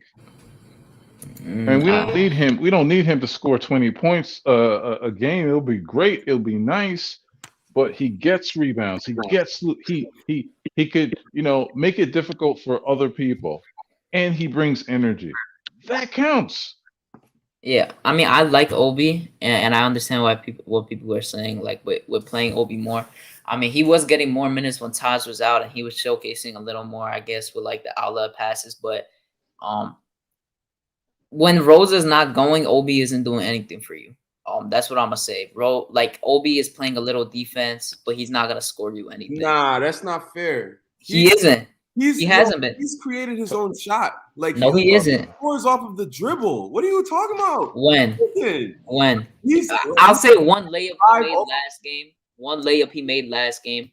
Yeah, he did it on his own. That's the only time I've seen him so far this season do that, unless it was the fast break, and you can't tell me otherwise. When he's on the court, he's like a third option. I mean, he's supposed to be. Taj isn't going to be your option. Taj is going to be your option. What are you expecting him to do? Like, No, I'm not saying like I'm fine. Like I like Obi. I'm saying I'm fine with like him coming in the game, but how are you supposed to give him minutes if he's not making the three? Like that's the thing that Tibbs wants him to do. He wants him to score more from the 3-point line and play defense, but he's not really playing like making the three as much as he should be right I now. wonder how many he's attempted though. I'll tell you right now, because I know he's shooting below 20% right now. That's just horrible. Like and also Hadouken. he's He's not- attempting 4.5. Wait, this is the wrong way. He's attempting basically 2 threes. It's the same as last year, 2 threes. Right. And also Hadouken. The offense, the second unit offense, you have 2 players that he's playing with that really want their shot. And that's IQ and Alec Burke. And we know that Derrick Rose wants to get his. So the thing is like if Tibbs is only playing him 15 minutes a game, where in that stretch are they going to focus on him? They're not. They're going to try to get their own. That's why I've been complaining about Alec Burks over dribbling, because Alec Burks does a bad job of initiating the offense. Exactly. Last year. But the thing that's why I say that when he's in that lineup, he can't do anything like mainly by himself unless Rose is passing it to him. That's what I'm trying. Like that's what I was saying. So and this is where the case. How are you getting him more minutes? No, listen. This is where the case for Grimes comes in. Grimes could sit there in the corner, wait for the ball and shoot that three and knock it down. He'll play his defense, but you know what else he'll do? He will distribute the ball because he seems like a team first player and not a points player. And that's when when you play like that, right? When you play unselfishly, the ball will come right back to you and you will score your points. That's the problem I got with IQ, right? He's trying to look for his points. He's trying to look for his points, right? But he's missing lobs. Oh my God! Somebody needs to do a mixtape. Hold on. Somebody needs to do a mixtape reel of how many times IQ miss and OB on a lob. I'll say this too, adding on to that. Kemba has been missing like RJ on like runs to the lane so much too. They've been missing, like everyone is missing people on that. I'll tell you that, and that's the same thing. It happened last season too. But IQ before this game, he did have 5 assists and 0 turnovers in the low amount of minutes he played. Last year he didn't. Last game he didn't really distribute that. Hadouken, right? They only played together how many real games? Preseason 4, and this season 8. That's only 12 games. Let's give it till Christmas before we start going crazy. Christmas is when the season really starts. What do you mean crazy? You just shifted like the whole conversation. I don't even know. No. It's like we're playing this blame game. Oh well, Kemba, he's always missing on RJ and thing. But don't you think that's chemistry? No, I'm not. No, cause bro, you just talked about Burks and IQ missing him. That's why I added that. Why would I didn't just randomly say that, because it has been a thing that a few people have mentioned. Obviously, it's probably a chemistry thing. I said this like. They still have a little time to get back with that chemistry, but this next game stretch, they're really gonna have to figure it out because they're going against tough teams. And you're talking about like this is Burke, really the usual guys. Yeah, that's my problem. That's my issue. And then Kemba and Fournier gotta learn a little bit more about how to just play with the offense. I don't know, stuff like that. Yeah. It's gonna take time. It's gonna take time. If Mitch catches the ball and isn't in the air or under the basket, he's passing, and other teams know that. I agree. That is something. I mean, again, with the offense, that is like not really the best right now. I don't want nobody sitting around. We need more off-ball movement. That's why random post-ups devolve into a foul attempt or a bad shot because no one cuts. But I understand that. But at the same time, that's also just the thing that Randall does in the post. Like, especially like the shots at the end of the shot. The quarters, Randall, like just everyone knows the ball is going to Randall. Randall does his ISO, whatever goes for the shot. But Randall also just does that on his own a few times during the game. And then when he can't find his shot or someone else does that, they just try to pass it and get a bailout with another teammate making the shot. That just happens. Sometimes you see it. Our offense is frozen a few minutes for sometimes during games. and it's because people are just sitting around there. But it's also because the ball is just not moving and they're not really running any plays, which I'll go against Tibbs with because he hasn't really run too many plays as of lately, and it's kind of been trouble for us.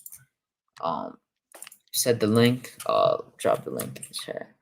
Oh, that's CP Dogs there. Randall IQ ain't high enough to be a number one. Empty Jim Julius. Yeah, Kemba doesn't throw too many lobs as he can be with Mitch. I'll say that because they definitely could be running a little bit more pick and rolls. He kind of does the thing that I've noticed with him, like I've talked about before. He does shoot off the pick most of the time. He shoots off the pick and he shoots a high percentage, but he really doesn't initiate offense off of it. That's not fair. Empty Jim Julius. Yeah, no, that's funny. That's funny. Nah, Yo, Chop, you ain't He's getting no link, civilized. Chop. That's good. Like I'm I like was playing. good for the opener. Like he was hitting shots, man. He was killing it in front of a very raucous crowd. So it's not that. It's more it's chemistry.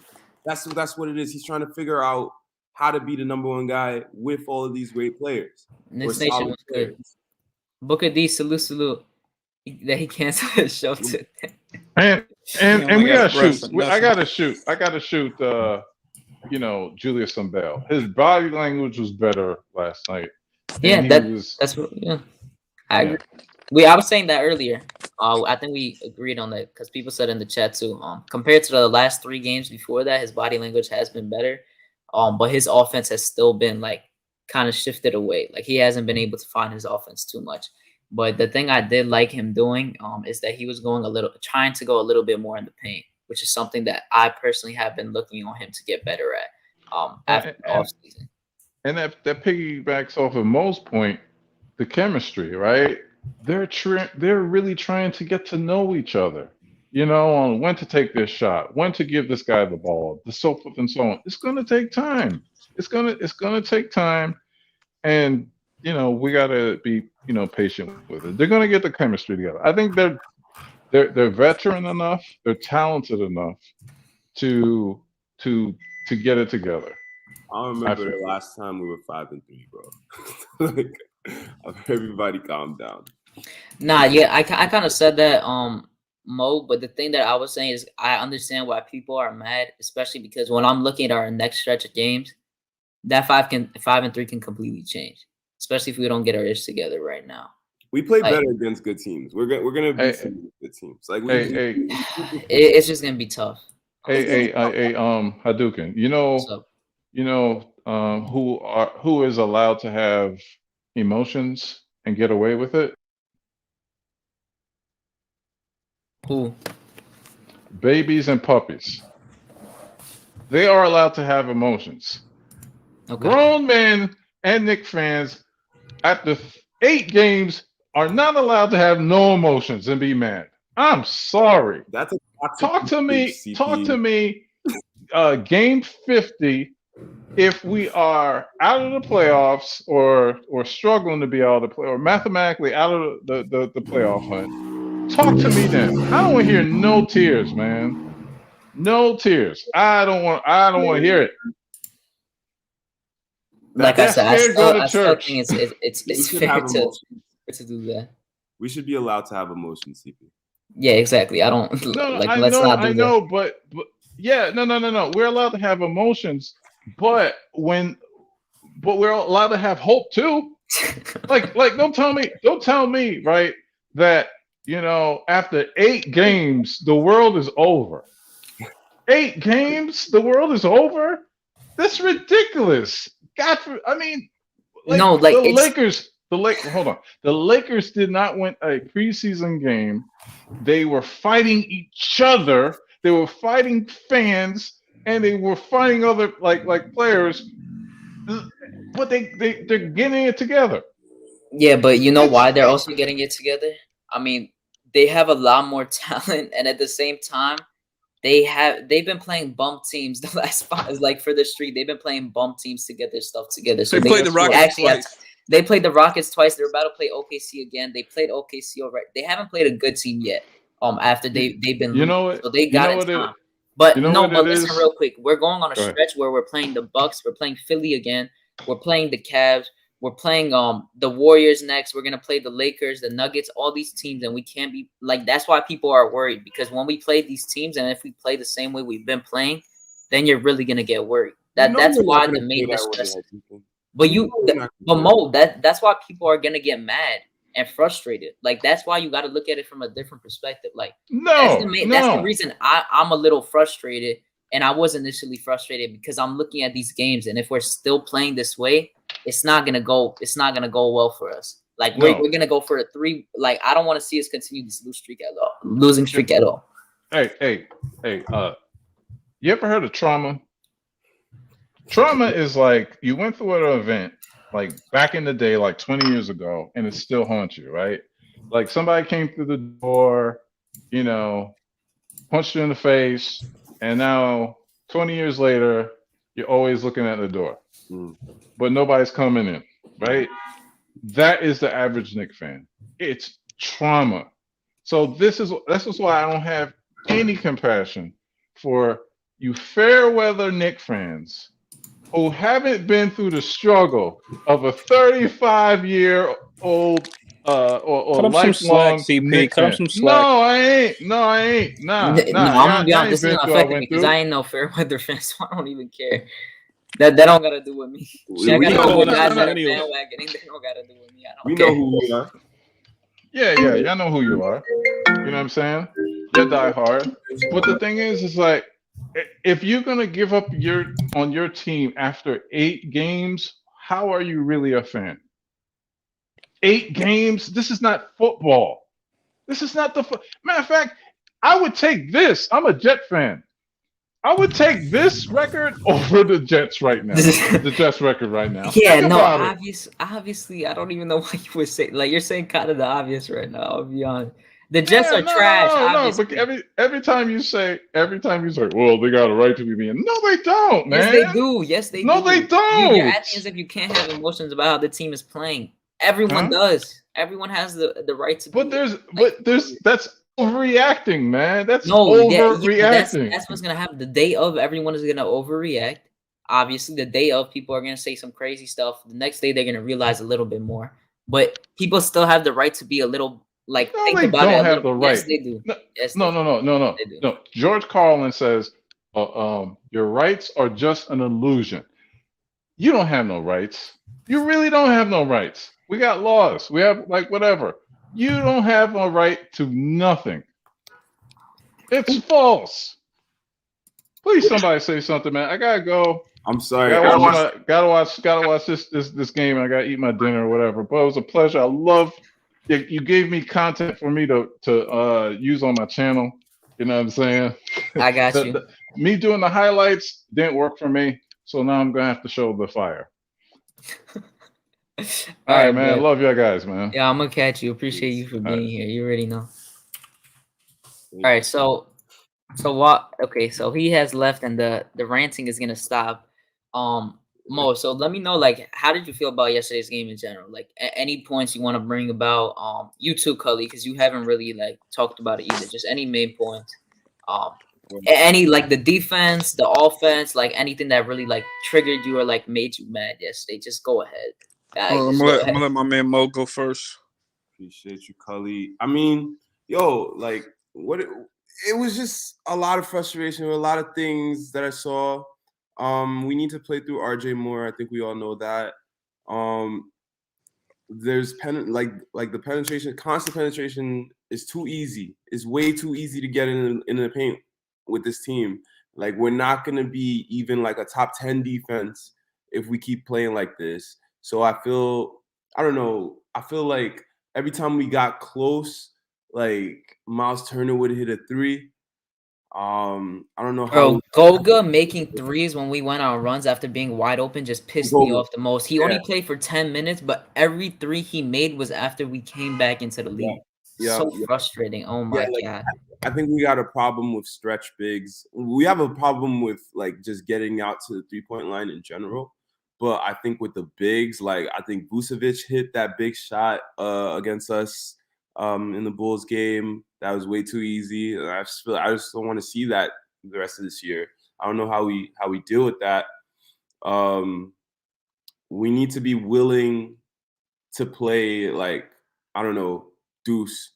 I want Deuce at the perimeter. Like, the reason why we love Frank Ntilikina is because he stopped point guards. Like, I always say this, like, Frank Ntilikina stops point guards. Like, that's the theory of things. Makes it tough on them. I'll say a little bit, yeah. And that's like, that makes a world of a difference for our bigs, because like when they're out of position and dudes have driven already, like if you can hold like an NBA guard for a few seconds, like that helps your big on defensive possessions. And like we're not doing that at all. And I don't see that changing anytime soon. So it's like we have to score more points than the other team. Like, we have to score so many more points than the other team to even be like, in the game. Like, we have to be a top 10. We have to be a top 5 offense to be good. And I don't really want that. I want to be a good defensive team, man. I want to be a good defensive team, and we need to like sacrifice everything to be able to do that. Like, and we can't be letting like Karis LeVert, get all these bucks. Like it was easy for him to score. Like, I don't know, man. Yeah, Harris is nice, but like I just feel like we should have a guy. We should like be able to have a guy on our roster that we can just put him on him. If that's Grimes, great. If that's Deuce, great. But we it's so funny. Something, man. It's kind of funny you mentioned that because me and Cully, like, I'm glad I did this yesterday because I like found like clips and stuff, and we were breaking it down yesterday, and every single thing we said like literally happened. I said that because we were going over some clips with Karis LeVert, how he's been playing last game versus the Spurs, whatever. And he just came back. He had 2 like bad efficient games, but coming back, I expected him to have a decent game, like 18 to 20, something like that, whatever. And he got 18. But the thing I saw, the main problem with him is that he kept holding RJ on the hip, like pause. But the thing like Trae Young does too, they get them attached like to their hip, and they can't do anything about it. He puts up a tough floater or he gets fouled. And he was doing that with RJ, and RJ was someone like Burks when he got off the bench. He was doing the same thing, and they attacked us well with that. And we just couldn't guard Miles Turner. Like, the switches they weren't communicating at all on the switches. Randall and Mitch, they had no communication. Mitch was helping a little too much in the paint whenever Sabonis was going there or someone else. But that's what's difficult with going against 2 guys that can potentially hit the 3. Sabonis, like, the game plan for me yesterday, I said leave Sabonis open from 3 because he's been shooting horrible. He's not known as a 3-point shooter. I'd rather let him open than Miles Turner because he really can't shoot that well. He's not a good 3-point shooter. He's more of a guy that works in the paint. And Sim Mears, I know you're a big Frank fan. I said I like Frank too. I was a big Frank fan, but I'm just keeping it a buck. He kept some people, like, he gave some people trouble, but others he really didn't do that much. But yeah. That's the nature of defense. Like, sometimes you'll get cooked. Like, sometimes, like, as a shot blocker, you're gonna get dunked on. Like, that's just what happens in the league. Happens. Coaching can make up for personnel deficiencies to extent, but we are simply not going to return to the defensive levels of last year. I just hope that we were like in top 15 defense. Like, that's where I thought we were gonna be at. I hope we were a top 15 defense and because I thought we were going to go up to top 10 offense, which we obviously are. But I don't know how we're going to get back on the defensive end. We're like 20-something right now. We're 20-something? Yeah, before last game, we were at 19. I'll check on my site right now again. I have it right here. All right. So on the defensive end after last game, let me tell you our offense because I think our offensive rating changed too. We're 4th in offense now. We went down by 1. That's fine. Our defensive rating though is now, where are the Knicks? Damn. I agree. We are state of genius. I agree. Okay, we are 24th. 24th in defensive rating. 24. If nobody heard that clearly, what's good, Big Mike? 24 compared to top 3 last year, which is just like horrendous to even look at. Like, that's just sad to see. It just reminds me of like our bad teams of the past. All of our bad teams of the past, bad defenses. We can't do that, man. We can't.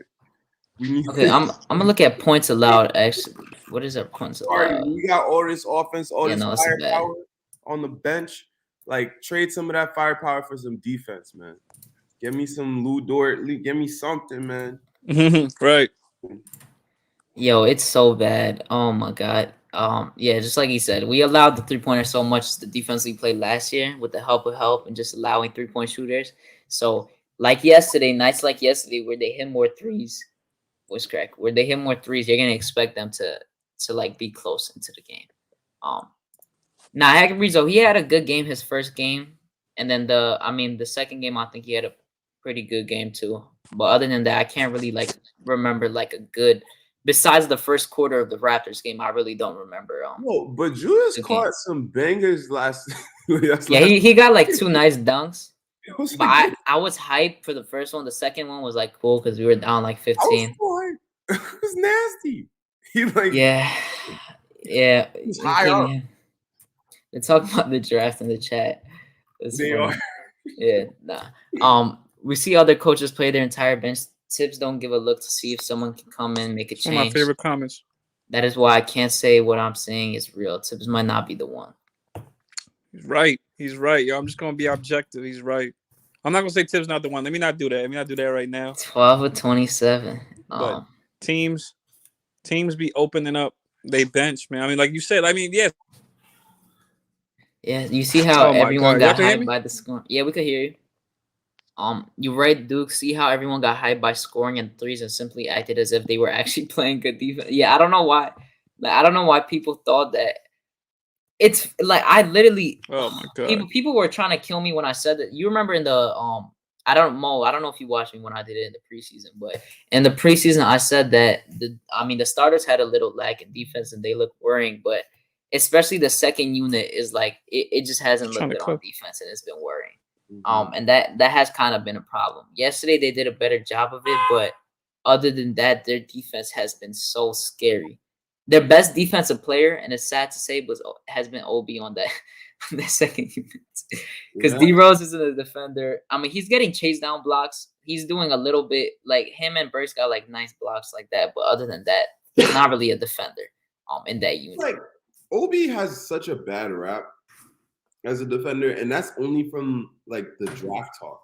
Like I haven't seen it. Like even last year, he wasn't that terrible.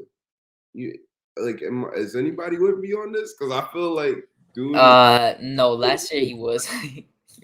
He got better a little towards that. He's talking about OB's defense. OB's defense got a little better towards the end of the season, but his defense was not good last year.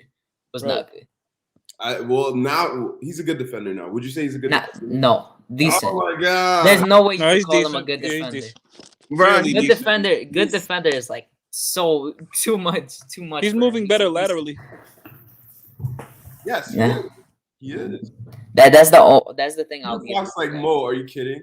No, I really think he's got some defensive ability. Like he puts effort into it. He like sometimes he like loses people on rotations, like and can't close out soon enough. He'll be like in no man's land, and like that's something he has to work on. But his man-to-man defense, I think, has improved markedly, and he's a good man-to-man defender.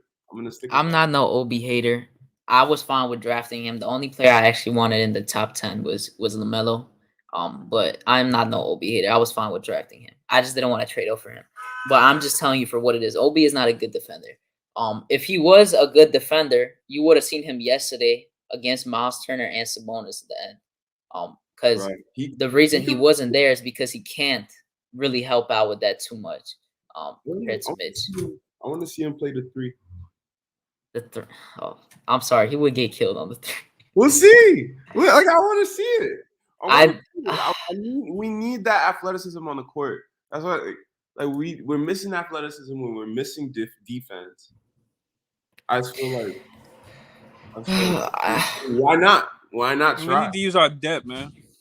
They just, I really just don't understand. Like, so, what do you see about our offense right now? Like, what can we do for our offense to get better right now?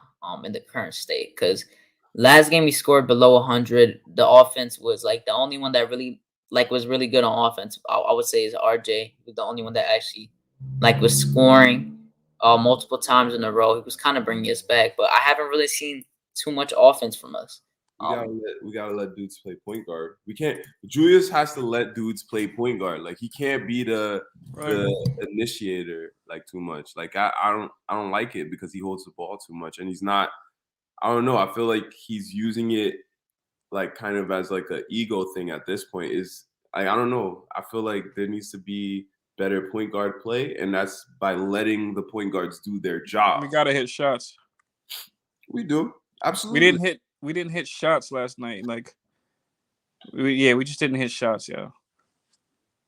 If we don't hit the shots, we was cold last night, and that's why we lost. There's nothing else I can say. I mean, as far as physicality, yeah, the Pacers brought it, but I don't know. I really feel like we could have beat them. We didn't hit shots, yo. We didn't hit shots. Guys was like off. Mitch and Noah are going to anchor this team defense once our new guards catch on to Tibbs' defensive scheme. I disagree with that. What defensive scheme? They can't guard nobody. Like, there's no defensive scheme if Kemba's on the court. Right. It's just not. No defensive scheme. Kemba's not guarding nobody. I mean, no, Kemba, don't get me wrong, though. Don't get me wrong. He plays defense. However, it's only but so good he is on defense. He's small, so. He's not physically. You know what I'm saying? There's talented guards around the NBA, and he's just small. That's all. I'm not even knocking Kemba. I just want him to score. That's all. I just need him to score his buckets, and that's it. I don't want no 30 points. I mean, if he gives me 30, okay, that's a plus. But I'm not expecting no MVP Don't ever, game. yeah. People, you remember how people were trying to before the season? I don't know, Mo, if you also said it, but a lot of people wanted Kemba to be our closer, and now everyone's saying for it to be D Rose. Like, Kemba's not here to be I hope everyone knows that. He's not here to be the closer. He's not. I'm with either one of them. To you, Mo. Tibbs, we would had more offensive. Tibbs would have kept Obi in with Randall. I mean, you never know. I think we're going to continue to see that a little more, but it also has to do with one of the centers is injured. Ultimately, I read this comment, and you know what team? I don't know what team ultimately comes into your head with this, because there was only one team that I thought of right away when I read this comment. I thought of the Portland Trailblazers when I think of this comment. We are turning into that team that if we don't outscore you, we lose. That sounds like the Portland Trailblazers right now, who are actually struggling. But I hope we don't. Sabonis only had 10 points. He didn't really do too much on offense. He got his rebounds and some good assists, but he also fouled out during the fourth quarter. What's good, Josh? Salute, Josh. He said, Mo, long time no see. What's good, Josh? Last time I saw him, he destroyed me in a debate. Oh, that was a long time. That was so long ago. I need a rematch. I'm still thinking about it. Mitch and Noah can do so much. Kemba is Tibbs is running the same exact schemes. Yep. Kemba as good as IQ right now. Not on defense. Like, yeah, you guys are talking about defense. Yeah, he is. Kemba, Alec Burks, and IQ are all playing the same level on defense, which is not good at all. D-Rose is not too selfish. Let's not do that. D-Rose is not selfish. D-Rose is kind of the only guy that really has it in the offense. In general. You're negative. What's good? Are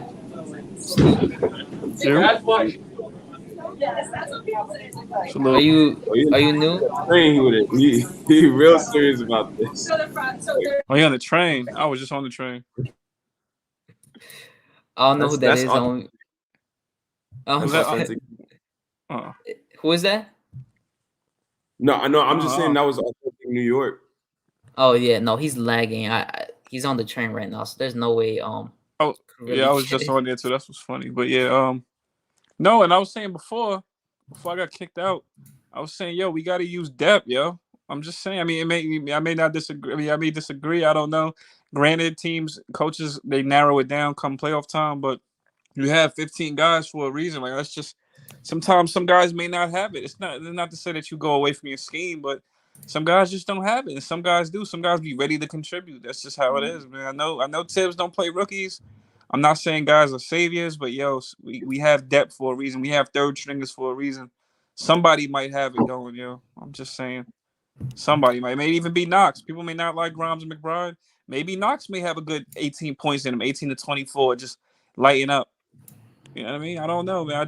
I don't know. We gotta get more versatile, yo. Because sometimes Rose ain't have it, and I love Rose. Burks ain't have it for a while. He been like, I don't know what to say about Burks right now, yo. But I don't know. And that man quickly, yeah. Right now, you can forget it, yo. I will say that Don't quickly. give up on him. No, I ain't Yeah, give no, up on. that- I'm just saying, like that. There's man, a lot of people that have been crazy on quickly. I mean, I'm gonna be honest. Last game he did okay. He shot 2 for 5. He did okay. But the game before that, he still continued with bad offense. But he had 5 assists. He was playmaking a bit more. So like I said, give him 15 games.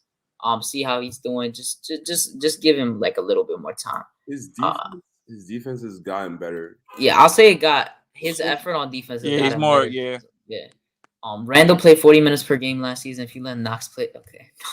Wait, so Mo, I know. let me ask Mo. This is telling us. No, go ahead, dude. My bad. Wait, let me read a few more, and then I'll say Sabonis No, go ahead, outmanned them in the paint. It's not about having Kemba close now, Duke. It's about playoff time when the game gets tight. You a guy who can knock down them. So that's. Josh, how do you? I Feel mean, about he's RJ not really last been night? in the. He really hasn't been in the. He's been in the playoffs barely. Like besides the Celtics, and he didn't really have the best stretch with them last season. But I mean, I know what you're saying, but at the same time, most people were saying that for the regular season. Kevin J. Salute, Breaking Bad or Better Call Saul. I heard both of them are really good shows. I haven't really watched them though. I'll be honest. I can't even lie.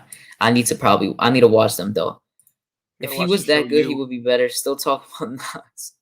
Kemba has as good as IQ as a whole right now. Like His name, we have a closer. His name is RJ. I'm gonna be honest. I think, bless you. I think we should be molding RJ into that closer. I think it's very possible to do that. RJ should be getting like. I'm glad he got more attempts last game, but it's also because like I mean he kind of had to chuck a few shots at the end of the game, like everyone did. Breaking Bad is number 2 to the wire. Just saying. Okay. Okay. I'm gonna be honest, the last 4 games, RJ has had 20 plus consecutive games. The games that we have lost, the only positives I can't really take is RJ being good. And Mitch not being injured. Am I wrong in that or am I right? The only 2 positives. RJ has been finishing amazingly. He's been finishing at a high IQ level, been taking it up really well against big guys, 2 strong guys. And it's with his left and his right. He made a nice mid-range yesterday. And he just kept consistently scoring, but still ended up losing the game. He had some nice passes, but I'm just hoping this continues with us winning. Like it's not his fault we lost. Obviously, it's the whole entire teams we lost. It's the lack of defense, but I just hope he continues to take that because he's really looking like he's taking that next step that we all hope he can take. Still shooting at high efficiency. All right, so. Next thing up, are you guys worried about Randall? I gotta keep asking this question. Are you worried about Randall? Like, how many more games do you think it's gonna take for him to really get adjusted or like into his normal self? And people in the chat answer this too. I actually want to know. Starting to think this is his normal self. Chill. Starting to think this is new normal self. Chill. I can't. don't know, man. I don't know, yo. I think because you know what it is. I think it's gonna be hard for him to look like last year's again because of the new additions, yo. We have guys that can put it on the floor just like him. You know what I'm saying? I'm not gonna say if not better, but you know what I'm trying to say is that starting lineup from 1 to 4 can put it on the floor. So it's kind of like he has to I'm not gonna say he has to play off them, but it probably will work better. It probably will work better if they play off each other, but. That ISO Randall, it looks like he goes away from that. I think they're at best when the ball moves. Right now, offense is our defense right now, yo. We don't have the best defense. We have to knock down the shots and make the right plays. That's the only way we're gonna win. Like that whole outscoring thing, that's the truth, yo. We have to. If we don't, it seems like if we don't outscore the team, we lose. Because defense is not. We only way we're gonna get key stops right now out of that starting lineup is if RJ makes a good defensive play or if Mitch gets a block, yo, or if Taj does something. Dives for a loose ball in a clutch moment. I don't see nobody else, or maybe Fournier in a passing lane, or maybe Kemba with a charge. But the first things I said, RJ and Mitch are only 2 best defensive players on the team right now, out the starting lineup. So how do you feel, Mo? It's not good.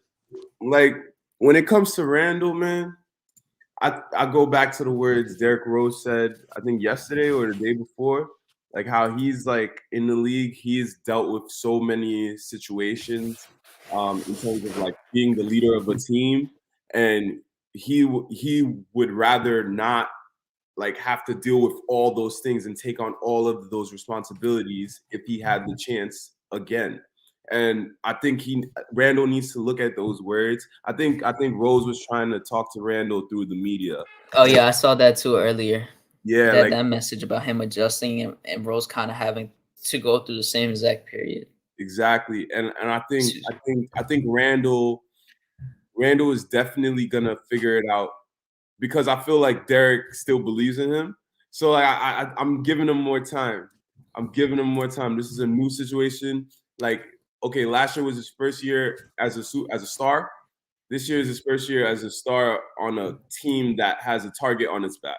So he needs to figure it out. That's it. This is gonna take figure that ish out. Let me kind of read what they're saying. He said, dude, Randall is not playing as terrible as y'all make it seem. He's just not the all-NBA Randall yet. I mean, the way we're making it seem is that it's tough for him to get into his offensive positions. And that's a big deal for Randall. And the main reason people are also talking about him is because of his body language. I mean, we gave him credit earlier because his body language was better yesterday, which that's what I said. Like, at least if you're having a bad offensive night, show me your effort and that you care on the defensive end, and just like the way you're communicating with your team and you're showing like to your team that you still care about the game. That's what I think. Now I'll share the screen right now, but go ahead. Josh said Randall is still doing other things outside of scoring, rebounding, and assists. I don't think he's defending very well. I think he's not. He has moments where he's just like real lackadaisical on defense. He's defended the first few games. He defended decently, like better than last year, but the last 4 he's been not good on defense. I'll tell you that. But since Stephen Fox told me to show the stats, I'm gonna show Randall's stats real quick so far for the season. In 8 games, he's averaging 20.5 points, 11.5 rebounds, 6 assists, on 42% shooting, 36 from 3, 83 from the free throw line. His effective field goal percentage is 47%. These are just his last stats throughout the game. The last few games. Tell me to go get some wine. He's been kind of struggling from the field. He had good, like I said, he had a good 2 first games. He shot horribly here, but he played a pretty decent defensive game. Even though I know he had 4 blocks, 2 steals, but like you just look at him on the defensive end, he played good defense. Even though we lost that game, he's obviously always gonna get his rebounds. That is what it is, and he's gonna get his few assists. During the Bulls game, he had trouble scoring against Lonzo, Caruso, and Javonte Green, but he made really good passes and reads out of double teams to players around him, especially the crunch time one to Mitch. We broke down those plays yesterday from that game for Randall. Another game versus the Pelicans, he didn't shoot too much, but he really couldn't find his shot as well. Still kind of got his rebounds a little. He had a poor game there, like a decent game. The Raptors, again, the first quarter was the only quarter he really did good in that game. Other than that, he didn't look good with his body language, and he just didn't have a good night at all after that. And then last game, 18, 14, and 3, he had a few assists. His rebounds are obviously going to be good. He's been having a good amount of offensive rebounds recently. But his shooting, again, was just not there. But I'm just glad he was attacking the basket a little more. So Mo, didn't I just say that? Look at the question. Didn't I just answer that though? I said, Josh, I've said it a few times. Me and Mo just said it. We said it. He showed more effort and his good body language last game. Right? Yeah, we lost. We said that a few times so far. You know another thing that pisses me off about Randall? I feel like his go-to. Your color is just all right. No, but like I think so like his number one go-to move is a handoff to Evan Fournier and then a set a pick on. Like, I don't know. I feel like you gotta be a little bit more creative with the offense. Yeah, and I feel like he should be doing that with RJ a little bit more. Cause I feel like RJ, that's what I didn't like about last season, that he only did that with Bullock and he never did that with RJ. Even though he did help RJ score a lot last season, he could be running that more with RJ. That's why I want both of them to run plays with each other a lot more because I feel like we will be so much more effective. Absolutely. Better get some assists. What Westbrook do? There's this weird empty gym analytic free approach. Also, sorry to be tough, but he was a double machine at UK. Seats as much as Staples Center played in LA with Kobe. He's an 8-year vet. Should not be an issue because he is getting the minutes. Reduce Randall's minutes. I don't really know if you can. Tibbs would just never do that. That's the thing. Yeah, but because he's getting an abnormal amount of minutes for any player, just take 5 off. Give him the Obi. Like we would be even better. I don't get it, man.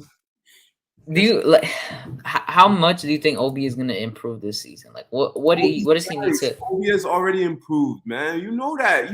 I said how much more? Like the only thing I will say he really improved to me is defense so far. Like that's the main thing I've seen from him. Off the dribble. Hadouken. Bro, when has he finished off the dribble? He probably did that like 3 or 2 times so far in 8 games. Everything else is on the fast break, which I credit him for finishing on the fast break, but that's the fast break. It's not easy to finish on a fast break, especially when you're by yourself. Like that's driving to the basket, man. That's still driving to the basket. He usually has like he's able to roll, like finger roll it. Like but the thing is that has never been a problem for him. That's what I'm saying. What has he improved in? Because he never had trouble with that. He was never a guy that had trouble with that. Obi could shoot. He's just not making them. That's it. Like he shot good in college, but he hasn't shot good in the NBA. That's gonna get back to where it should be, I think, in my opinion. Randall increasing offensive effort is good. 14 rebounds with 5 offensive. He was not the problem last game. Our top 3 perimeter shooters shot 1 for 11. Randall had 4 more assists to open guys. Yeah, no, that's why I said last game Randall wasn't really a problem. His offensive game just needs to get back to him. Okay. So if we were gonna make like a substitute for defense, how do we do it? Because like we need help on the perimeter defensively. 100%. How are we gonna get Kemba out of the game without losing like kind of his effect? I'm gonna be honest. Like I've been thinking, you probably like don't completely like sit one of the players out, but you probably for the guys in the bench, because I wouldn't say the starters unless like they start showing more that they could do it. But you have to probably try instead of Kemba like a McBride or a Grimes. You probably have to try one of those out for defense. And if you, I mean, you could probably do that for the bench too. Probably drop a little from Alec Burks and a little from IQ, and then combine that for like one player, and then like just switch in and out every other game, like a McBride or Grimes or maybe Knox, if anything, if you need offense, like try to get him open shots, like something like that. That's probably your best option. And if not that, if it keeps continuing on for like 15 to 20 games that we're having this much trouble with defense in the bench, trade for a guy like Lou Dort. Try to trade for a guy like that. Try to trade for maybe if the Josh Jackson thing is still open, try to trade for him because he's a decent defender and he's a guy that can score a decent amount. And it was kind of rumored in the offseason. I wish we could get a guy like Harrison Barnes because I actually wanted him last year. But we really can't right now. You need to get a guy like that. Yeah, I wish too, man. Got to get a guy like that. What do you think our solution is, Cully? You in the car now? I see you. Or you're outside? Yeah, no whip. Yeah. My fault. Yeah. I'm just looking at. I'm outside. Yeah. Now you good? I'm just. What you asking me? What was the question? Cause what's his name? Mo kind of asked like, what do you do to like kind of substitute with Kemba's defense or like the defense in general? Because we don't really have perimeter guys, besides RJ. You mean like what do we do to like wait just to cover up like his deficiencies on defense? You mean? Yeah. Yeah. I mean. Because we don't really have any backcourt defenders except for the Rook. You know what I mean? So it's like that's where Tibbs got to find the minutes for him. But that's on him. We don't have no backcourt defenders. And we only have one. We really only have one. Well, kind of like 2.5 wing defenders in RJ and Grimes, but Grimes doesn't play. So I mean, give Tibbs trust Burks, and that's about it. I really can't. I can't really call it. I just can't call it no way.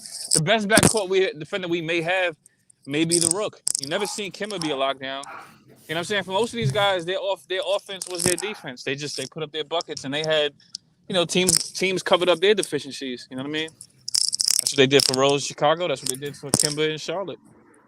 Okay. Um, Go ahead. yeah, that Yo, was it. would you ever bench Kemba? Would I ever bench Like Kemba? at what point? Like in the like automatically or like what? Like maybe have him not start anymore, have him come off the bench, possibly put him in Derrick Rose's current spot, and then have D Rose start. I'm gonna be honest. I don't like when D Rose starts. Well, like now that, but like we don't like when D Rose starts when there's nobody to back him up.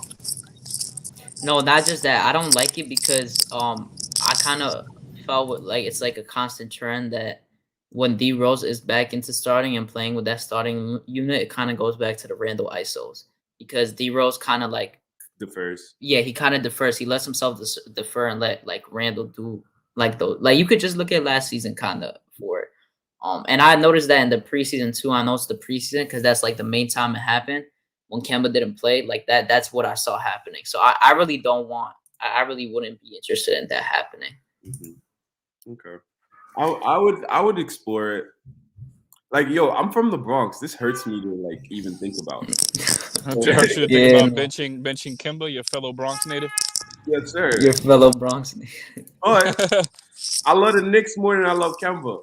And like, if he's a seventh man now, we gotta just like take our losses. We're paying him $8 million anyway. He's getting less money than a bunch of guys on the bench. So isn't Rose making more than him? How much is Rose making more than him? Yeah, he's like 14, 15. 14. Josh, go ahead. No, my bad, Duke. My bad. No, you good. Nah, I like, you know, it's funny. It's funny because low key, at this point in Kemba's career, he might be better off the bench. You know, he might be, but I don't know. I don't know if I like. You know, it's crazy. As much as I love Rose, I don't know if I like Rose starting right now. Rose. I kind of like. Not to cut you off again. Mm-hmm. I kind of like Rose at that situational starter spot. Like if Kemba gets hurt, then you know we got the next man up, the next captain. You know what I mean? Which is Rose. I kind of like him like that. But D Rose is still a starting level player. Oh, for sure. That's what I'm saying. That's why I said like him. I don't know. I would just prefer him behind Kemba. That's just me. I prefer him coming off the bench playing starter minutes. Like, you know how Kemba was guarding Van Vliet because they're both starters. Mm-hmm. And then when Derrick Rose came in, he had to guard Delano Banton. Right.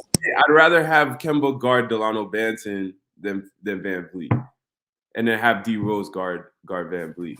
That's kind of my I know what you mean. Yeah, you mean like the guy. Yeah. I just don't think the point guards are really killing him as much like in the beginning of games. I think that's more like deeper in. Like, because he is the starter, but like Fred VanVleet, he didn't really score much in the first quarter. Like, he mainly scored like on the bench guys. And like kind of what like the third quarter. That's mainly when he did score the second quarter. What happened? He was shooting right over Kemba on some possessions and making it. No, that's why I'm talking about like the starter thing. Like in the beginning of the game, he wasn't doing that, but he did that more like towards the second and third, which he could just have D Rose come in. That's why I have like D Rose can play starter minutes, but come off the bench. Like he could play 25, 26. Like I'm fine with that. I like split their minutes. Like I'm fine with that. It's nothing crazy to me. So you would rather demote him to like ceremonial start, Kemba to ceremonial starter? Yeah, kind of like that. If you really want to, I'm a shout out my guy. Legion of Knicks has entered. What's good, Guillermo? Make sure to check out his channel if you haven't already. Hey, what's good, Guillermo? So man, it's too much time for me to go, man. It's like, I'm like, what up, Timo? How you doing, man? Chilling.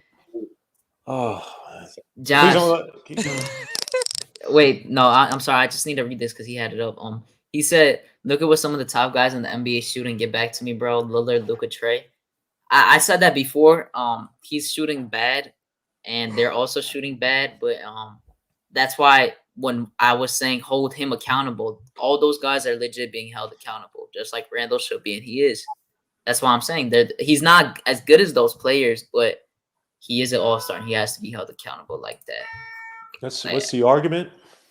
Because he's saying that he was saying that Randall isn't even playing as bad as people are making it seem, but I said his body language and just like him not having it as easy on offense and him struggling to get to his spots has been like the main thing people have been worried about.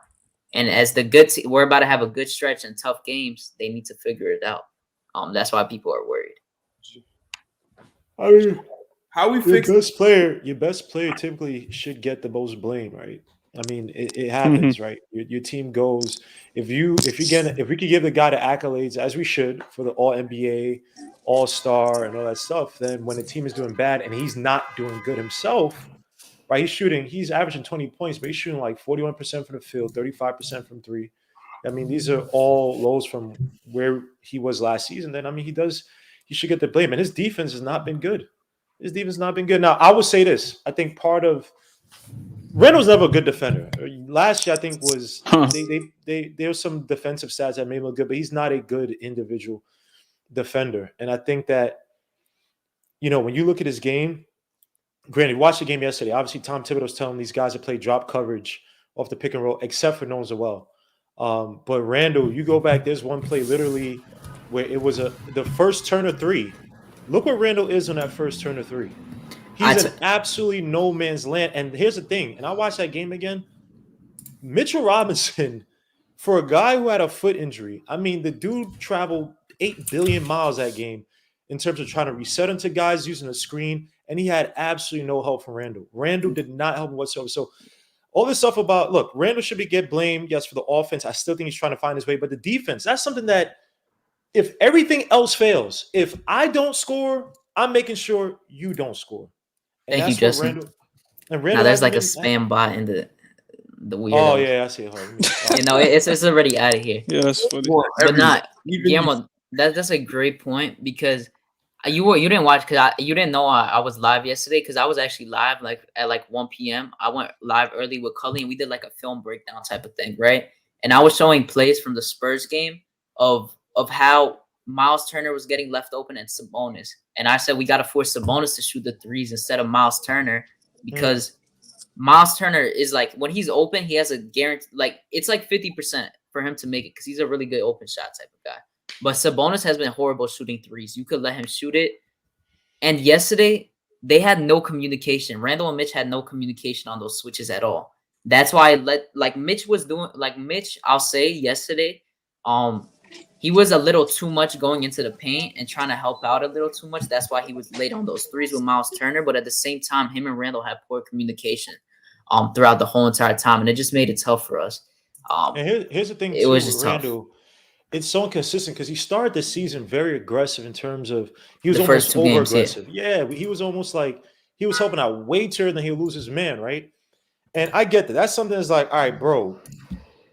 That's mostly just focus, right? And intelligence, right? You double team at certain spots. He was doing that even in the preseason, but these past few games, it's like, I hate to do the whole body language thing, but when you're letting Sabonis get easy positioning on you, like you're 6'8", 6'9", and I'm sorry, you seem like a stronger player than Sabonis. And Sabonis was just having his way with when Sabonis only had 10 points yesterday. Yeah, he fouled out. Yeah, but it's also that and the same thing with Kemba Walker. It's not necessarily that the points are scoring you, but it's how much of how open the offense is because you're not taking on your assignment on defense, right? So with Randall, look again until he gets his shooting, and again they run the same thing for Randall to try to get him going, and they put him into that high post and have him. It's like, look, granted, it's 8 games, but Tibbs is not just Randall too; it's Tibbs too. They got to find new wrinkles for Randall because that post up whatever the league knows. The league knows. I'll say one thing though, Kemba did. Now there's a nice play. I think it was Kemba who scored it. Torrey Craig was helping out on Randall, and Randall just gave it right back to Kemba. When he was in the high post, whatever, right. High post, middle wing. I would love for them to have that game where it's like, I know this guy, I know they're creeping early, or in that case they're creeping early and they might fall asleep. Get it right back to Kemba. I mean, I think that Randall, I would love for him to take that playmaking role where he just he has a game kind of like the Bulls game, even though at the fourth quarter you're kind of pissed with shots he was taking, where he's like, yo, look, I'm gonna take the shots that are open. But I'm playmaking to make everybody dangerous. And then when I get the ball, y'all got to play me single coverage because y'all scared of who I'm going to pass to, who I'm going to facilitate. So, Randall, I don't know what's happening, man. But nah, Josh, I think, like I said, Josh, it's fair to say he's been playing bad the last few games because he has been playing pretty bad. Like I know he's been scoring like sometimes, but obviously people saying to trade him is not a good thing. But other than that, I think it's been fair. Cully, what were you gonna say? I feel like he should only ISO. I'm not gonna say only ISO, but I feel like if he's gonna go to the ISO, it should be like in the last maybe 2 minutes, not so early in the third and early in the fourth like that. I don't know, cause like that Raptors game, we was up 15 and we ended up down 15, and he kind of like had like a sequence of turnovers and just bad decision making. You know what I'm saying? And the Bulls game, we barely made it out of there. Like I don't know. Yo, I want to see more pick and roll, man. Like, why are we not seeing any pick and roll? Like we went away from that. We've been saying we're not. No, we have no plays, bro. We barely have plays. They pick and roll. He just doesn't like to roll to the damn basket. They doesn't try roll. to He's run pick lazy, and yo. roll. It's like, bro, and then you see the frustration sometimes where they sub the pick and roll, and the point guard is like, he's about to make the pass, and he's like, I got to reset, and then kick it out to Randall on the pop. And it's like, dogs, what are you doing, bro? And like, how many times have you watched it where he's actually had positioning on the pick and roll? Like he actually had positioning, and then just doesn't roll to the basket. Then the defense recovers on him. Guillermo, we were kind of talking also about like the Bullock play that Bullock and Randall had last year, where the handoff, where like just setting Bullock up for the three, and how he's doing it with Fournier. Yep. They should be doing that more with RJ. I think they should be doing that more with RJ, because they just seem to not do it like at all with him. But I have been seeing them run a little bit more with him. A little bit more plays. I don't know the exact numbers, so I could be told, but I think they're trying to run it where they have RJ on one side and Randall on the other, right? And they have Fournier do the two-man game. I don't disagree with you, but dogs, you can run Randall and Mitch on a pick and roll. Like, we don't use our big men. We don't use Kemba and Mitch. Kemba and Mitch. I was saying Kemba is really good at the pick and pop, but he doesn't initiate offense off the pick. Like he rarely does that. Well, he initiates it more so for himself. Like, he for himself, but not for others. Not like it's like, and the times he's missed RJ, it's been bad. It kind of sucks. Like the last time I seen like a point guard, power forward kind of two-man game, like who was utilized good as a power forward that could play make like off from the elbow was like, well, not the last one, but like I remember the Warriors used David Lee. They used David Lee at sometimes, like another lefty, and he was crafty, like. You know what I'm saying? Oh, he didn't even have to try to score. He would get the ball. He was deadly at scoring, but he didn't even try to score. He would just play make and just pass to somebody else that cuts. But we don't have that type of coach, though. That's the only thing. We don't have the type of coach to think like that. So that's why we're kind of like limited, yo. Guillermo's son stat of the day. Our centers have 5 points, 12 rebounds, 4 assists. Yeah, you already know. He was talking about it yesterday during his show. Hey, you know what I'm talking? You know the only reason I'm talking about Turner just goes on Twitter in a group. Someone said that Mitch was better than Turner, and they're like adamant about it. I'm like, I personally said, because they try to make it a point where he's like, Mitch is so much better than Turner, but in my opinion, Turner is better than Mitch. But they do two different things. They do, but let's be honest. You can find more Mitches at his height or his elite, his ceiling, than you can at Turner at his ceiling. And again, Turner is not like they finally get it together. Carlisle's found a magic elixir to get these guys to play decent together. But dogs, Miles Turner's ceiling. Like, I wish the Knicks would have went after him. I wish the freaking Indiana Pacers were more disarray. And they will probably sum up for a first. Yeah, you remember they were trying to say everything is on the table in the offseason. Yo, that was like one trade that I didn't mind linked to the Knicks. Yo, I said that. Turner. I was mad about it. And I still wouldn't do that trade because you know what? Mitchell Robinson is a dog. Like, he's still a dog. That is fine. I think that like in tough games, Julian Blum was good. Like, will make more plays that are impactful to the game. Like, in big games, I feel like Mitch will like pop more than Turner. Turner's like Miles Turner, who could defend. He's not an automatic. He's not an automatic 20. He's not an automatic that last game. No. Yeah, no, he's not. That's true. No, that's that true. Because the last two games he's scored 19 and 25, but before that he's had like 8-9, whatever. Then he had his 40-point game, and then he had fall-offs. He's inconsistent with scoring. I'll say that much. He's inconsistent, but when he's on, he's on. He's on. Yeah, and you're talking about Mitchell Robinson's averaging 8-10 every game. Yeah, Josh, give me a second. I'll talk about it. Yeah, and probably I don't know, he was 7 and 8 this year or something like that. yeah. Miles Turner giving you 8 and 10 on bad nights. Granted, the ball be more intense. You'd be disappointed that he's not hitting a more efficient clip, but I take the talent of Miles Turner, and also don't forget his rim protection. I don't What's know. good, Ethan? Whoa, this guy. Yo, guy. wait, give me a second while you guys going. What's good, Ethan? How you This doing? guy. Yo, sorry, my bad, bro. I'm just jumping in for 5 minutes. I feel bad that I couldn't make it, so I'm just here for 5 minutes. Nah, now. you're fine. We're still going for a bit more. I just need to read through the chat real quick. Shout out to everyone that's watching. Make sure to smash that like button. We're about to hit 40 likes. Smash that like button, subscribe if you haven't already. Turn that notification bell on. I'm gonna read what they're saying right now in the chat. Randall's assists are down because he passes out to Kemba or Fournier and they put the ball on the floor before shooting. I'll say that Fournier does that more than anyone, but I mean, I don't think I'm not worried about his certain stat of him having more assists. I'm worried about just like seeing the pass. Hey, let's see if we can get back Luka Vildosa. Remember when people were on that train and we just killed it so bad? Yo, Guillermo, Kev still owes you money on that. By the way, just to no. He has to say Legion of Knicks is king. Oh something like that. It's the money. It would have been too easy to take his money like that. So I'd say, you know what, let me just get free promo from This kind of has to do with what we're talking about. But he says Sim brought up a good point about Randall not rolling. Do you think that would be effective with Mitch in the game? Yo, Gmo, how long we talked about that, bro? Yeah. Talked about it. They talked about it a lot. We talked about it a lot. Yo, I'm done now. RJ and Mitch do that. RJ does the most with Mitch. When he has the ball in his hand, him and Mitch do the pick and roll, and they find each other the most. I would say that works the best. Turner can shoot, Mitch can't.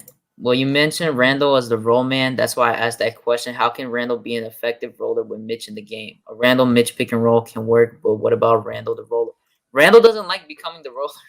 That's like kind of like he doesn't like being the second half of that pick and roll. Like he's fine with the initiation. You can have Brandon Mitch in the game. How can Randall be an effective roller with Mitch in the game? Because Mitch. You could just tell Mitch to play right outside. You could tell Mitch to play opposite side and ask him to crash the basket. Mitch to play dunker spot, or you can set up the pick and roll on the baseline. You don't like, you could put just because you have two bigs, like you don't have to. You could literally, you could just have Mitch. Watch. Wait, hold on. We ran.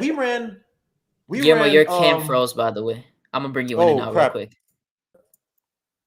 Hold, you know why? Hold on. Hold on. I got OBS on. That's why. It's fine, but you could continue your point so you don't lose your we actually ran it either last game or in the Raptors game. I can't remember where there was like a double screen. Someone came up. I know Mitch was involved. It was a Raptors, but Mitch wasn't he rolled to the basket, but he was. Oh, it was Mitch and Obi, and that was an alley-oop to Obi. So you can run it. There's so many things you can run with a big man who could dribble the ball. A big man who runs to the basket and a bunch of shooters. And I feel like Tom Thibodeau, just scheme-wise, he does not trust his schemes, and yet he ran schemes to get his players open shots. Like, you have an elite pick-and-roll talent in Mitchell Robinson. You have shooters who are better shooting than they probably are at slash the basket now. And we run the same pistol. We run the same plays that aren't getting these guys better looks at the basket. Like, how many times do you see it late in the count, 15 seconds left. Now they're calling a late pick and roll because they couldn't get the ISO. Kemba, I knew you couldn't get the ISO. You should have started action at 20 seconds left to go versus 10. We knew you couldn't get the ISO. How many times these past few games, Kemba's up there trying to get an ISO, and he's like, oh, yeah, let me call a screen now. Well, it's 6 seconds left on the clock. What do you expect? Now the defense is going to play aggressive on you.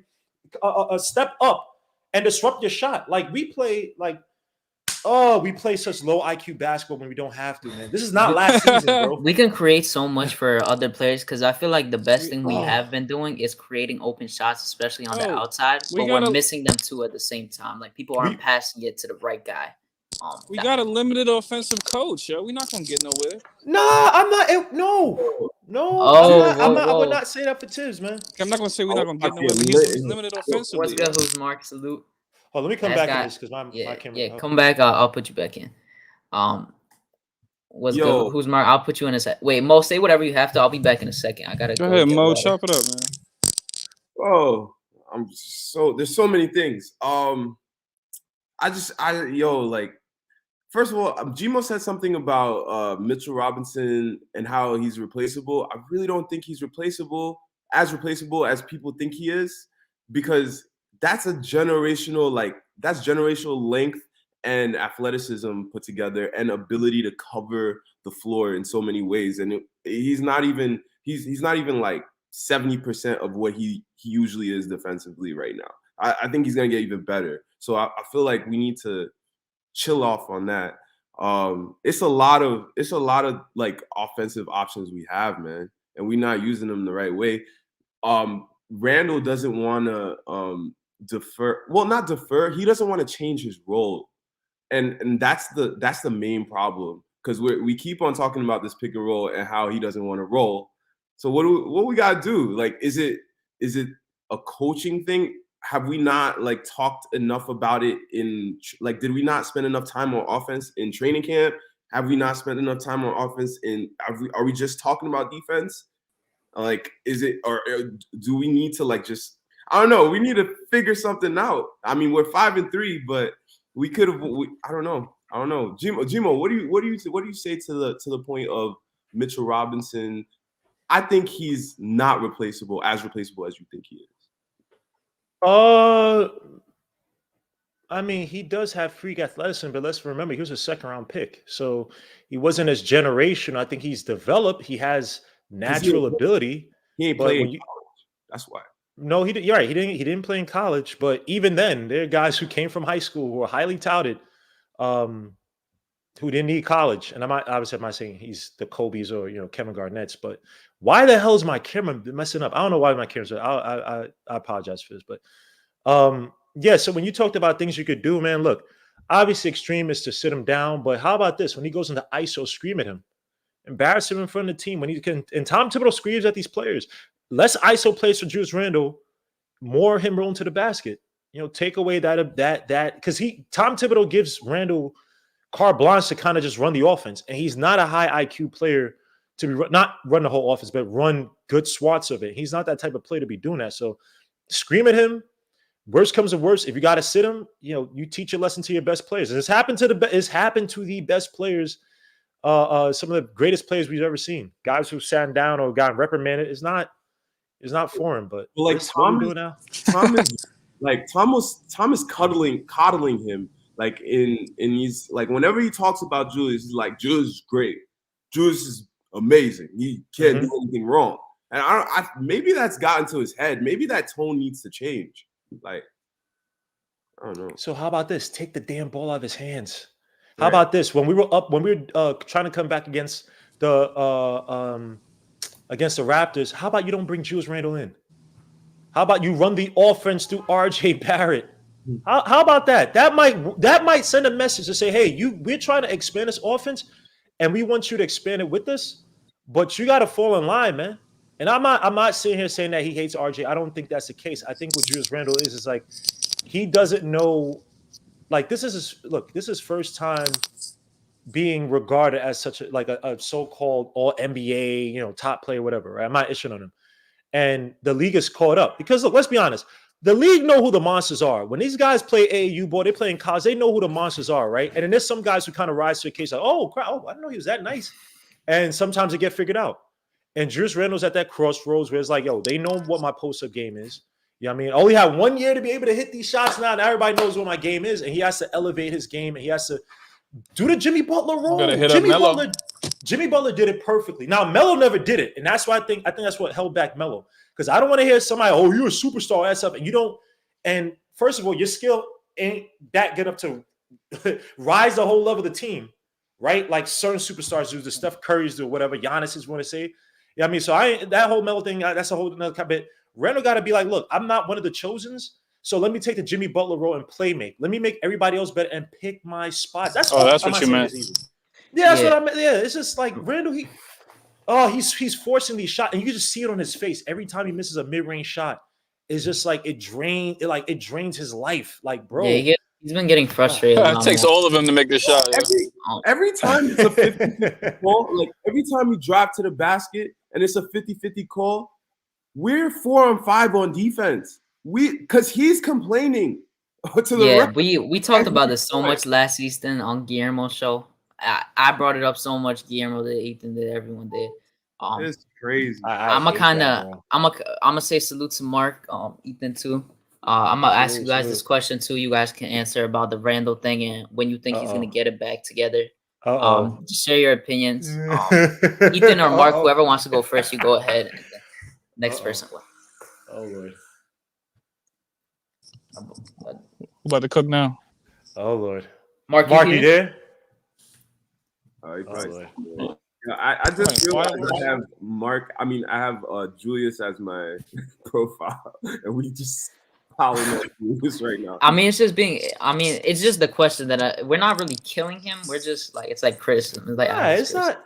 Bro, man, look, there are people that said, yo, we should trade Julius. We should do all this other stuff because Jaylen Brown and this shit. I'm like, dogs, look, all that stuff is nice. It's beautiful. It's you know, it's whatever. But I'm riding with Julius because put like this, man. If you work hard your craft, right, and you get better and you see the development, man, that's all I really like. I admire that versus, yo, let's trade for these guys, let's trade for these guys. Like all that stuff is like, this is not NBA 2K, man. Like, yeah. So go. You know, so Ethan, you can answer that question. Mark is having some problems. He's about to join back, but you answer it first, and then Mark. You hear me now? Mark. Yeah, we hear you now. Oh Lord. All right. So. Oh Lord. You know. All right. So. Oh Lord. Let's say, the first couple of games, right? The way the offense was moving, right? Randall was moving the ball. He wasn't stagnating the ball. He was setting good picks and good screens. And then something just went wrong. And he stopped doing what was working. When I'm hearing people talk, it's tense. No, it is your best player going back to the same habits that I have an issue with for the last 2 years. His playing style, like last night, right? It really bothers me that I could watch Draymond Green, like a guy that's not even an offensive threat, right? He sets screens, he moves. Randall's more athletic than him, more faster than him, and more stronger than him. So you would think that, okay, yeah, he's much stronger and much faster than Draymond. He's not stronger than Draymond. I don't know about that, but go ahead. I don't know about that. From a physical, Draymond will knock him out. From a physical standpoint, yeah, from a physical standpoint, Draymond is an ox, bro. Like Draymond is strong as hell, bro. But that's like a battle. I think Julius comes out on top.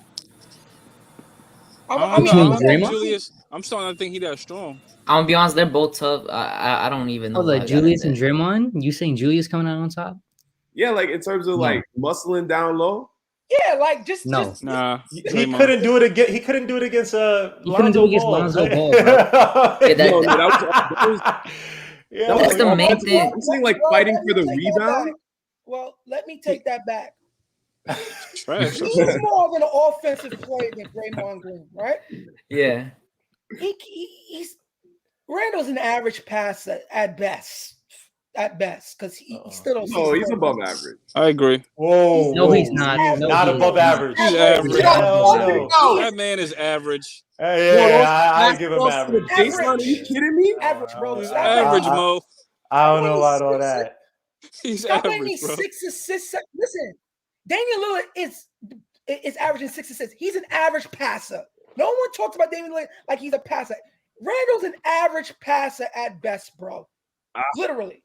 I don't know. He's created a lot of offense for this team for us to be. But look at how he does it though. It's him getting the post and drawing double teams, and he finally passes out of them, right? And then he uses his post-up game to kick it out once the defense gets double team early. This is why his numbers to me are so scared in so many. His numbers to me is so scared in so many ways. It's how you play is what I watch for. So like the last couple of games, for me, it's his body language, bro. His body language is horrible. For you to be this front guy, to be this guy for the Knicks, the face of it, or whatever y'all want to call it, your body language should not be like that when you're not getting your way. Okay? Okay? I agree. I think that's like that's why when we talk about him and him getting guarded by guys like Lonzo, Caruso, and Javonte Green, like that's why people are worried. That's why people are worried about his offense so far. And sorry, hold on, no offense, Mark. Let me add on to this. Yeah, go ahead, Ethan. You didn't say anything yet. I'm gonna keep bringing this up. Randall got punked by a rookie. Oof. In the New Orleans game, bro, with 3 minutes left to go in the game, Herb Jones beats you Herb Jones, baseline, yeah. right? Instead of you just getting back and running the offense, you run down the court, you double pump fake, and then you airball the shot with 3 minutes left to go in the game, and you don't get back on defense. Herb Jones gets a wide open layup, and it's a 4-point game. That's low IQ, bro. That's low IQ. I'm gonna be completely honest, man. The dude is a perimeter player. He doesn't do anything else when he does that. My problem is what do you do when you don't have the ball? Yeah. Okay. Try. What do you do? And let's speak about this pick and roll that he was doing in the beginning and just stop. The dude don't even roll. That's why when you see Kimba can't get the space, it's because he's not rolling with Kimba. You have to roll with Kimba. You have to become somewhat of a threat. So if everybody's saying he's a so-called passer, if he ran the pick and roll just decently, and if Kimba like dished it off to him, he could make the corner pass or whoever's open on the wing. He doesn't even do that to even to make the offense a little more unpredictable, to make defense move. Because if you watch the first two games, the ball was moving like a hot potato. No one could have guarded us. If you watch those few games, no one could have guarded us because we had the opposite team moving. If you go look at the last couple of games, teams was doing the same thing they was doing last year. And when Julius Randle go against physical players, longer players, he gets shut out. And to me, he got shut out the last 3 games. Because if you look at when the game is needed, he was nowhere to be found. Nowhere to be found. I don't want to come down on him, but it's like you take the money. This is why I say he took the money for security, because if he knew he couldn't play for $200 million because he ain't that player. He's a good player, but he do not do what is necessary to help the team. So this is why when I came into the season, I said, yo, you don't even have to be 24 points a night.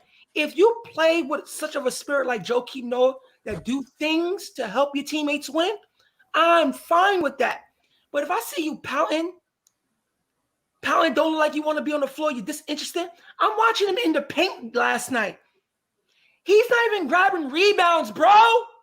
He's not boxing out. And you expect Mitch to be down there by himself against and Sabonis?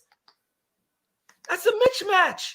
Bro, It didn't even matter if you put Randall and Sabonis or Turner. Like, Randall didn't help out on Turner. Randall didn't stop Sabonis. I know Sabonis only had 10 points, but he doesn't. No, he didn't even try to get Sabonis out position down low, bro. Like Sabonis did, and I was watching him last night. Mm-hmm. He was doing everything the team needed him to do. Yeah, agreed. Everything the team needed to do. When the guards got the ball, he moved away and made himself into a decoy.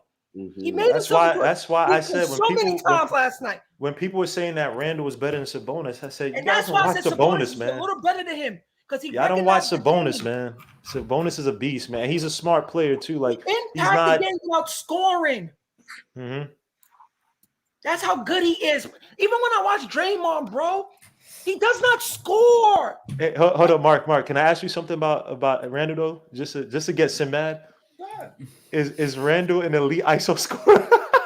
Listen, you know this answer. I don't know what. Listen. When you bring Carmelo on him, one thing about Carmelo, he can bail us out almost every time. Randall can't do that. Nah, you're wrong for that, Guillermo. You're wrong. I'm sorry, no, because when Sim said that, I said because look, Sim is a suit to MBK. Sim is a diehard Knicks fan, right? Like, he's a diehard in his blood. Gammo. But that is just ludicrous to say that when you look at the elite guys in the NBA. You're talking about Paul George. I'm not even the biggest fan of Paul George. We're talking about elite ISO play. You're talking about KD. I've watched teams throw their best defensive players at KD, and it meant Nothing. PJ Tucker. Nothing.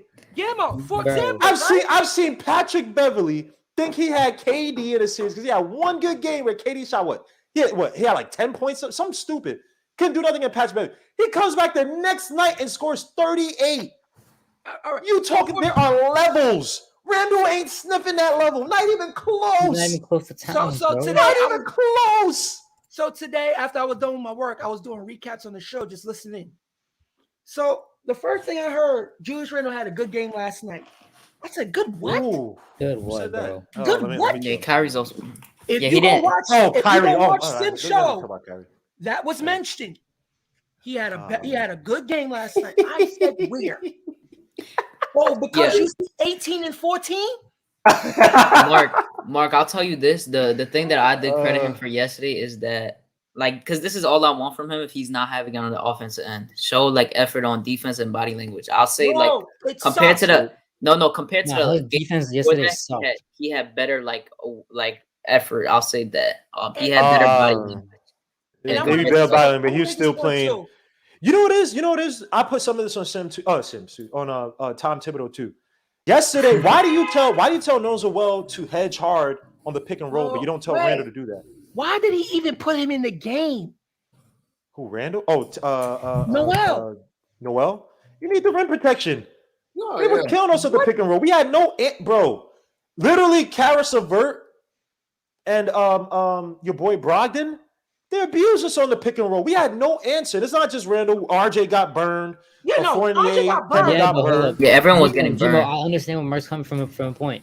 We're getting burned no matter what. You put in your best offensive lineup. No, We'll it's get not the even. vibe. No. It's like, okay, RJ got burned, right?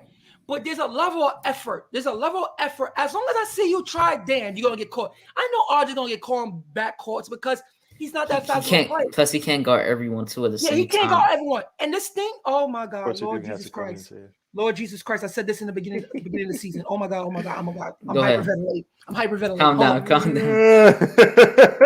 Drink some water. This- Drink some water. This Kimba and this Evan Fournier, the way Knicks fans was riling these two up, I Oh, simply told y'all, hey. those knees are gone. Yeah, hold up. Mark, you're hating, Mark. Chill out. So I was man. talking to Hold Nick G on, last hold on, night, no, right? this is No, not hating. Kimba's not the problem. This is not I'm hating. joking. I'm joking. not I'm the problem? joking. I'm rooting out Kimba's the not the problem. problem?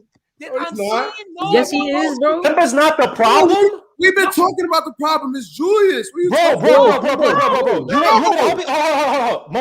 I'm Wait, literally. wait, calm down. One at a Yo, time. I'm literally working on a video Kemba? right now to Kemba, talk let me about tell you Kemba's bad defense. You want me to tell you the defensive stats of the Knicks No, when Kemba's Kemba, on and off the court? Gammo. So here it is. The Knicks at the rim with Kemba, without Kemba, there's teams are shooting 51.6% against us. With Kemba, they're shooting 64.8% against us. 3-pointers. Without Kemba, they're shooting 27.3% against us.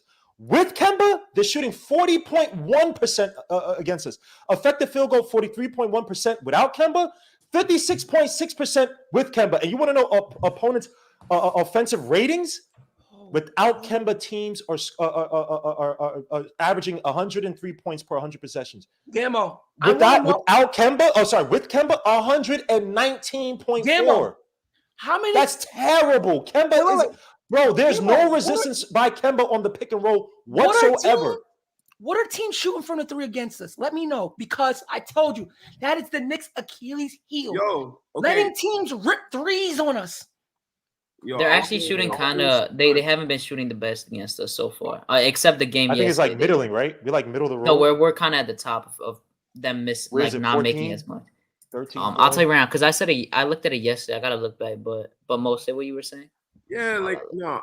Okay, so I already talked about how Kemba is a defensive liability, but going into yesterday's game, he was leading the league in 3-point percentage, and like that's coming from the point guard spot. You can't be mad at that. We knew that this was gonna be a problem. So when we talk about what the problem is. But he also, The sorry to cut you problem? off. He had two It's crazy games shooting, right? And I'm not look, it's 8 games, right? So you can say the same thing like, oh, it's only 8 He's games. had But he literally had two three games that- in a row. He shot good from 5 of 6, then 4 for 7, and then 3 Right. for 6.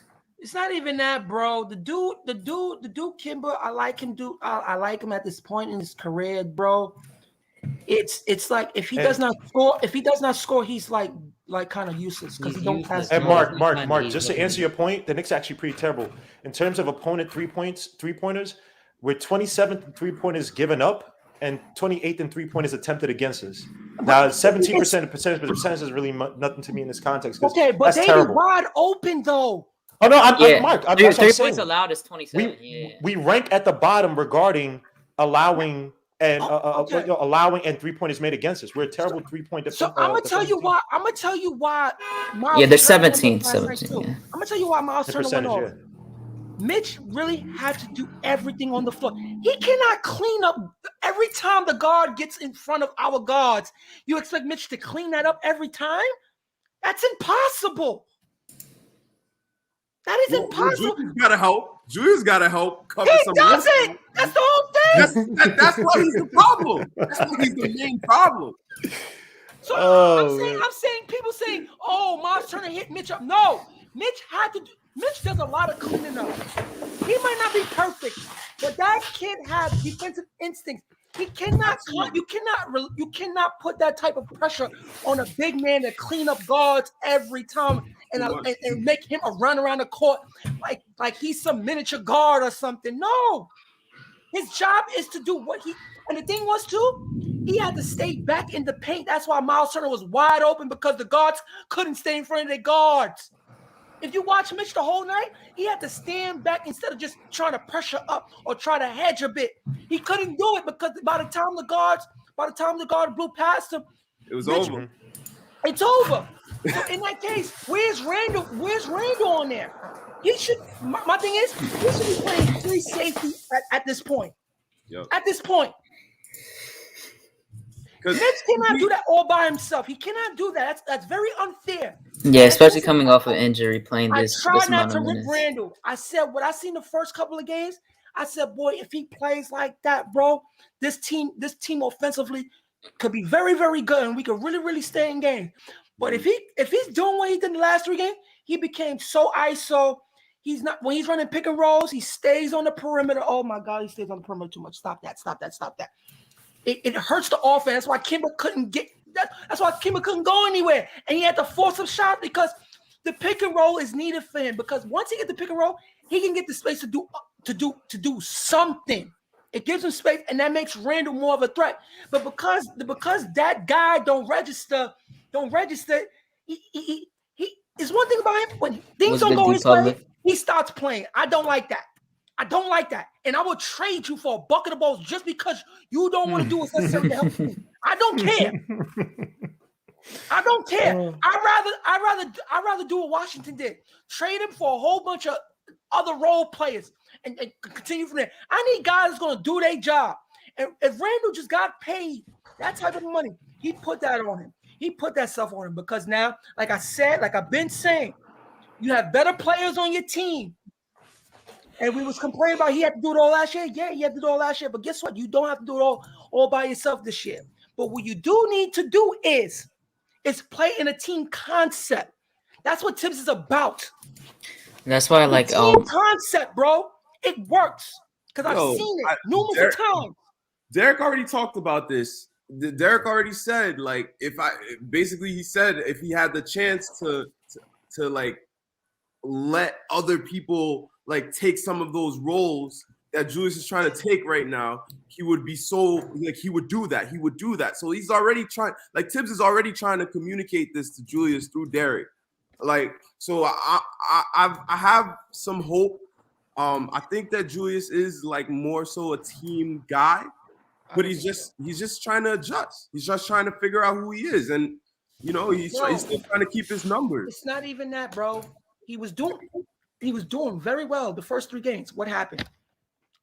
Well, I would say it's the first game against the Celtics. They went to ISO Julius early, but he was getting fouls early, so it looked like he looked good. Yes, he was. Wait, he was doing that, but he still was playing the team concept. That ball was moving. The first couple of games, that ball was moving. The Celtics game, not so much. The Magic game too. They went to Julius Randle ISO in the 3rd quarter. Their assists have been low. Their assists have been lower than you should like expect. Like they've been averaging 23 assists. They could easily average like 26, like 100%. The ball movement, like so many more people have been open because of the shots we're creating with like Fournier and RJ. How about this? They're just not getting the pass there. And the pace. When you're up against a team by 15, how about you don't slow the pace down?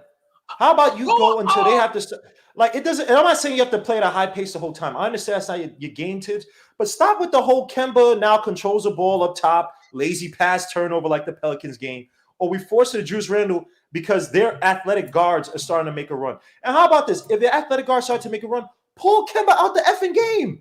We know Kemba can't guard these guys. He knows he can guard these guys. Why the hell is he? Man, you drafted McBride. I know these guys are rookies. I get it. What was Get your rookies to do some dirty work, man. We don't do that. Wait, what did you say, Mark? I think because the first couple of games, the pace was there. The pace I was looking for, it was there. The last they don't have it. They don't have it on the site yet for the pace. Okay, so the last few games. They have pace. They have pace. They do. Oh, I have it on the site. I need to probably just search it. Okay, go to Basketball Reference. Like the first on the team. What's the name? They have it. We're From probably bottom the at last few games. Yeah, I got you. The pace went back to Randall style. Because his pace right now is 97.8, 27th out of 30th of the league. So it's pretty. And he customary. He is still bringing up the ball like a point guard, bro. You're not Draymond. Stop. Yeah. And you're not an elite ISO scorer either. Yeah, their pace. Yeah. I'm sorry, that's just evil. I should stop doing that, man. Yeah. Salute to that's my guy. Anyone that brings up All-Star should be banished. Don't ever bring up All-Star. All right, I didn't say all that. He should have played more in the fourth quarter, though. He should have played way more in the fourth quarter. No, who you talking about? Let's speak of him. Oh, his 40? defense Yeah, is I don't know why. trash too. Yeah, I'm not gonna lie. He's already let Jaylen Brown already torched him so far. His defense is trash. Why do you think Tibbs was sitting him? Because he was god awful. He was god awful. Yeah. I'm gonna be honest. Trying to tell people that Andy and I was trying to tell people that he's a solid guy. He's gonna give you some games, and then there's games where he don't even exist. That's why I said, let me sign DeMar DeRozan because he's a little more dynamic, and I can trust him to score when the basket is needed. Because what I'm watching when he's doing the Bulls, people was telling me, "Ooh, he wouldn't fit. He don't cut. He does the necessary things that Tibbs would love a guard would do." Mark, let me stop you real quick. I like DeMar better than Fournier, but at the same time, I don't think he would have fit next to Randall. I just think there's like a certain few that would, and like RJ as well. Like he fits perfectly with Zoe because Zoe doesn't need the ball as much to score, and the only one he's really scoring with is Zach LaVine. Like they're not really giving too many touches with Vucevic, which they should be, but like he's been going off and he's been closing pretty well for them too. Bro, wait. Have you seen his playmaking? Yeah, it's gotten better over the last few years, especially in San Antonio. Okay, he's a Hall of Famer. No, who? Who? Are you smoking? Let's look. Yeah, but like, you got a Hall of Fame. Yo, this guy needs stepping food. Oh my god. Yeah, to be honest, they're probably not. He might. I mean, with the way the NBA does have the Hall of Fame, he could be. It depends on if he gets like more. It depends because he still has a few. It is the easiest Hall of Fame, but he gotta like win one or so. Like, I'm gonna be honest though. I kind of wanna. I wanna. Let me tell you something about NBA players like DeMar DeRozan. Yeah, wait. Give me a second. All right. After this, we're not talking more about Jules. We're gonna go to the Bucks game, but finish with the last thing you were saying. Mark, you were gonna say something. Oh, I just want to say this: NBA players with talent will figure it out.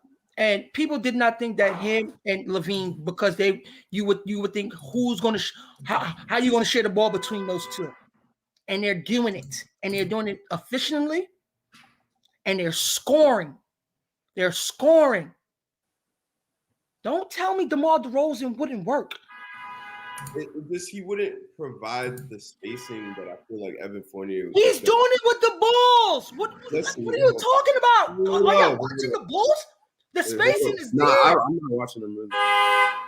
Y'all need to go watch the spacing is there, especially because he's taking a little more threes, shooting some threes here too. Okay, all I need him is to be a threat. But one thing about him, he goes to the bucket. He creates. He playmakes at a very competent level. His mid range is And elite. I can depend on him for a bucket.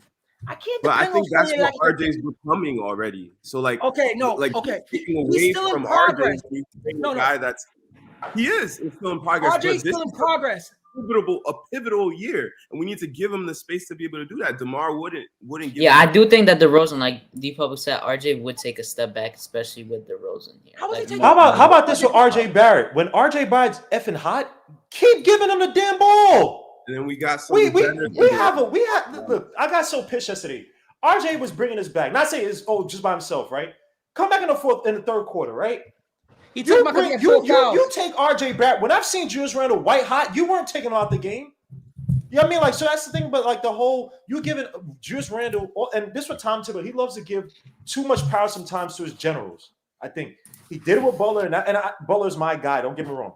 He did it with Butler, Minnesota. It blew up, right? It was just never going to work with him and all those rookies.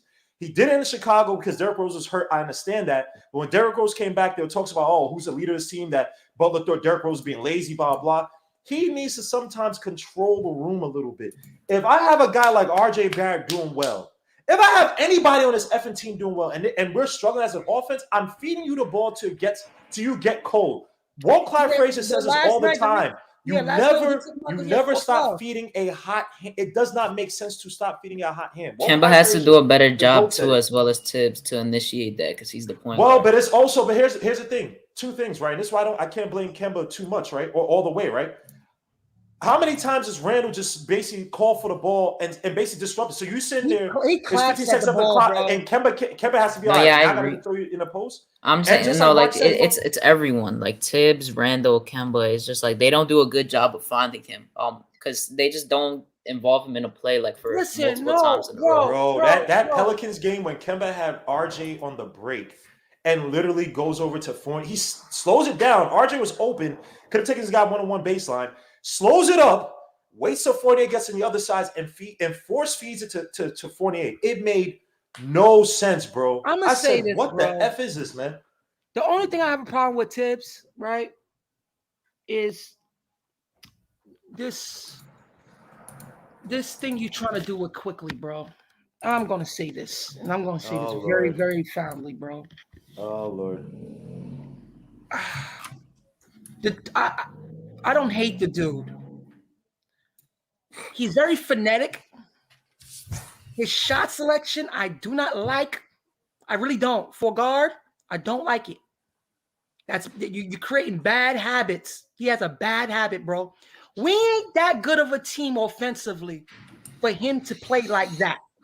He has to play within the structure of what Tibbs trying to do throughout the season.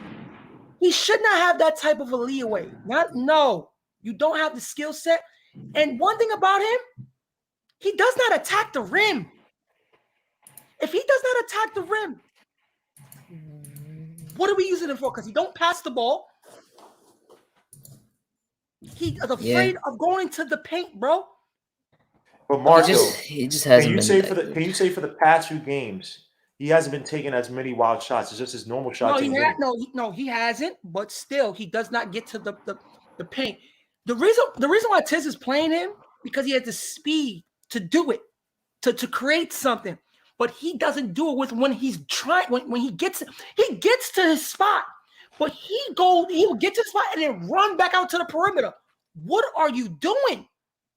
I think we're being a little unfair because he hasn't played as many minutes this year as last year. Like he's like averaging like 12 minutes a game. So like when he's getting in the game, he really has a lot more pressure to hit a shot. Like, and now it's just like he's also has a lot of pressure, like because Deuce is behind him. So he's focusing on his defense, which has improved. He makes Deuce. The reason why he's getting those minutes is because he's in there to do a job correctly. Because again, if you're not doing it, what is Tibbs going to do? He's going to sit you because you've been bad. And if you're bad, you sit down. Yes. Yeah. You're young, you sit down. He's not that. Listen, he's not a commodity yet. Okay. The way people talk about, he's not a commodity. He still has to prove himself. He still has to be consistent. So in that case, if he comes in and Tibbs is telling him, you have to do this and that, and he's not doing it, and he's playing outside of what he's trying to do, you sit your ass down. Simple. Here's what I say about IQ. These past few games, he has not been taking like awful shots. No, he's just been missing the ones that like it's like, damn, you got to get it right. You know what I mean? So I can't kill him too much. I think it's going to start falling because he was shooting some shots like a few games ago that They it were was just terrible. like, they were bricking, and it wasn't normal He bricks. It was like he's stressed out. Something's wrong with this boy. He's hanging out way too much outside, something like that. But I think give it some time. He did play good defense at the end of that Raptors game. And that's a guy that I say with Quickly. It's never really an effort thing with Quickly. And that's the thing I think Tom Thibodeau likes. Look at that Raptors game. How you let Anunoby? OG Anunoby's not a bum. Nah, he shouldn't be scoring 36 points. Yeah, he's not a bum. That was his career. Is, He should have dropped like 25. I've never seen Anunoby play like that before, ever. I gotta watch that again. Wait, with Siakam out, he's taking a lot more shots. He's taking a lot of the load balls of scoring. He was not. Let me tell you, I never seen him play like that. And when Raptors was playing, it was more of Scotty Barnes and them as a team doing things. Now, when I see what Anunoby did to Randall, bro, the last 3 games he's been shut out at the end of games. If you're supposed to be this guy, you're not supposed to get shut out like that, bro. That's the whole point. But the whole point is that you're talking about a championship level coach who can adjust when his so-called ascending, his ascending rookie's not there. I mean, when your best player in Siakam's not there, Nick Nurse is that type of coach. And here's the thing: it's not necessarily OG Anunoby. It's the fact that Tom Thibodeau just doesn't adjust. He has very poor in-game adjustments. He's a guy that, like someone said it yesterday on my show, is like Tom Thibodeau's the type of guy. He'll watch the film. He'll make like this Bucks game. Now you got Chris Middleton come back, but the game last season where they had Kevin Knox in there to disrupt Middleton and disrupt Giannis and block or basically protect the paint and disrupt those guys once they got in the paint. That's like Tom Thibodeau doing his homework. He comes back with like a great. I'm gonna book say report. this, bro. But he's not a guy in game. He's not a guy in class that adjusts. So that's I'm gonna say this. I'm gonna say this. Wait, Mark. Now go ahead. There's no way. Have your final thought, and then we go into the Bucks because I gotta go after that. Been a while. There's no way that Tom Thibodeau is up all game, coaching the damn game, telling people where to be, yelling at people. Yo, bro, if your best player is not running pick and roll screens, setting better screens for your guard that can't move, bro. At the end of the day, if that player don't want to do what's necessary on the floor, that's what I'm watching, bro. That's what I'm watching. There's no way Tibbs is coming when he's calling timeout and just letting people talk amongst themselves and he's not applying pressure. When your best player has talent to run simple pick and roll screens that was working in the first couple of games, that's how you unlock this offense, bro. It's the pick and roll, the screening, so guys can move and cut to the basket. If Randall's gonna hold the ball like that, because he's back to his semi-high usage, he's holding the ball for seconds now. Okay. I don't know what it is. I don't know what Tibbs could do because again, Tibbs is just the coach. He's not the front office. He has no power within the front office, bro. He's just the coach, and there's no way he's not saying, let Randall do whatever he's doing. If he don't want to set a screen, he don't have to. If he don't want to set a pick and roll, he don't have to. Yo, he public enemies bugging out. Yeah. Yo, y'all can go ahead. Yeah. It is. Let's kind of switch it now to we're just gonna talk about the Bucks game. So Lopez is most likely not playing. Drew. One thing. Wait. Let me just say this first. Drew is gonna play. Middleton is most likely out again with protocols. Don't say the C word, but he's out with protocols. Yeah. Okay. Go ahead. And Dante DiVincenzo's still out. What do you want to say, Mo? So, like, I just watched that OG Anunoby 36. It's Julius's fault. It's 100% Julius's fault. He's letting him drive by. Like, these are things that Julius, I don't know, man. It's his fault. He needs to improve defensively. He had his worst body language during that game. He's the problem. Yeah. Okay, so to the Bucks game, how do you guys think we're gonna do against the Bucks? this is like a game where I mean they don't got like Drew is gonna give Kemba hell like during the whole game. Giannis is gonna keep dominating, but they don't have Middleton and they don't have DiVincenzo, who are two people from their starting lineup, and Brook Lopez. So how do you think we fare well against this team? Do we ever fare well against them? Hadouken? We did once last season, and then they smoked When us the Giannis next. wasn't there. No, we beat them when Giannis was there the first game, but we lost the that was second the game where we had like 26 threes? Yeah, something like that. We went off that game. I'm not praying for that to happen again. So, what do you think is gonna happen this game? Do you think we lose? We win? Like, what are the main? Because our defense definitely got to settle in. Because even though they don't got their main guys, I mean, they still got snipers like Grayson Allen, Nwara. They still got guys making the threes and they're shooting pretty well. But they have had trouble with some other teams. Like they're let me see the record again, but the record isn't the best. Yeah, they're like 4-4. Like we could be 5-4 and they could be 5-4 after that game. But are they on like a winning streak though? Because they've been playing better though. I think they're on a 1-game winning streak. Okay, so they're looking in. We're playing there, or they playing at the Garden? Yeah, they're on a 1-game winning streak. It's let me see. Probably there. Yeah, it's probably gonna be there. Let me read it. Yeah, I'm trying. It's on. It's gonna be on ESPN too. By the way, it's at the Bucks. Yeah. I'm gonna just say my piece about this game. If Julius Randle play with no effort, like if his body language do not switch, bro, it's. If you're the primary person, bro, you have to bring a certain energy, bro. You really do have. You really have to. You really do. If you're the center point of the team, you have to bring a certain energy so other guys can follow you. Everybody's saying Randall's the leader, right? Follow Randall. Randall's the leader. So if his body language don't speak of a leader, then bro, we're gonna end up losing. Because if Draymond energy's not up, the team kind of look a little different. Okay, so if the leader's not showing his presence in the game, and I'm not talking about scoring, I'm talking about playing hard, being at the right defensive assignments. I'm talking about making plays. I'm talking about setting better screens. I'm talking about rebounding, and God knows, help Mitch box out. Help him box out, please, because he can do it. So if we don't do those things, we lose. And those next 4 games, Jesus Lord help us. We could lose them 4 real quick. Woo. Yep. Yeah, no, like that's why I'm saying fans have the right to be mad right now because the stretch is about to be tough, and you can't slack off against any of these teams right now. You seen Evan Mobley? You think Randall could do something against him defensively? Because Evan Mobley is the second to come to Tim Duncan defensively. That dude makes no mistakes. Yeah, no, he's been good defensively. I'm not gonna say that, but he has been good defensively. He plays clean defensively, bro. That's what I mean. Yeah, Laurie and Love are gonna be out that game. It does, but they got Colin Sexton. He's another guard that will chew us up. I know, but the thing with Laurie being out, that's good, and Okoro too. Laurie is because he would have gave RJ a tough time.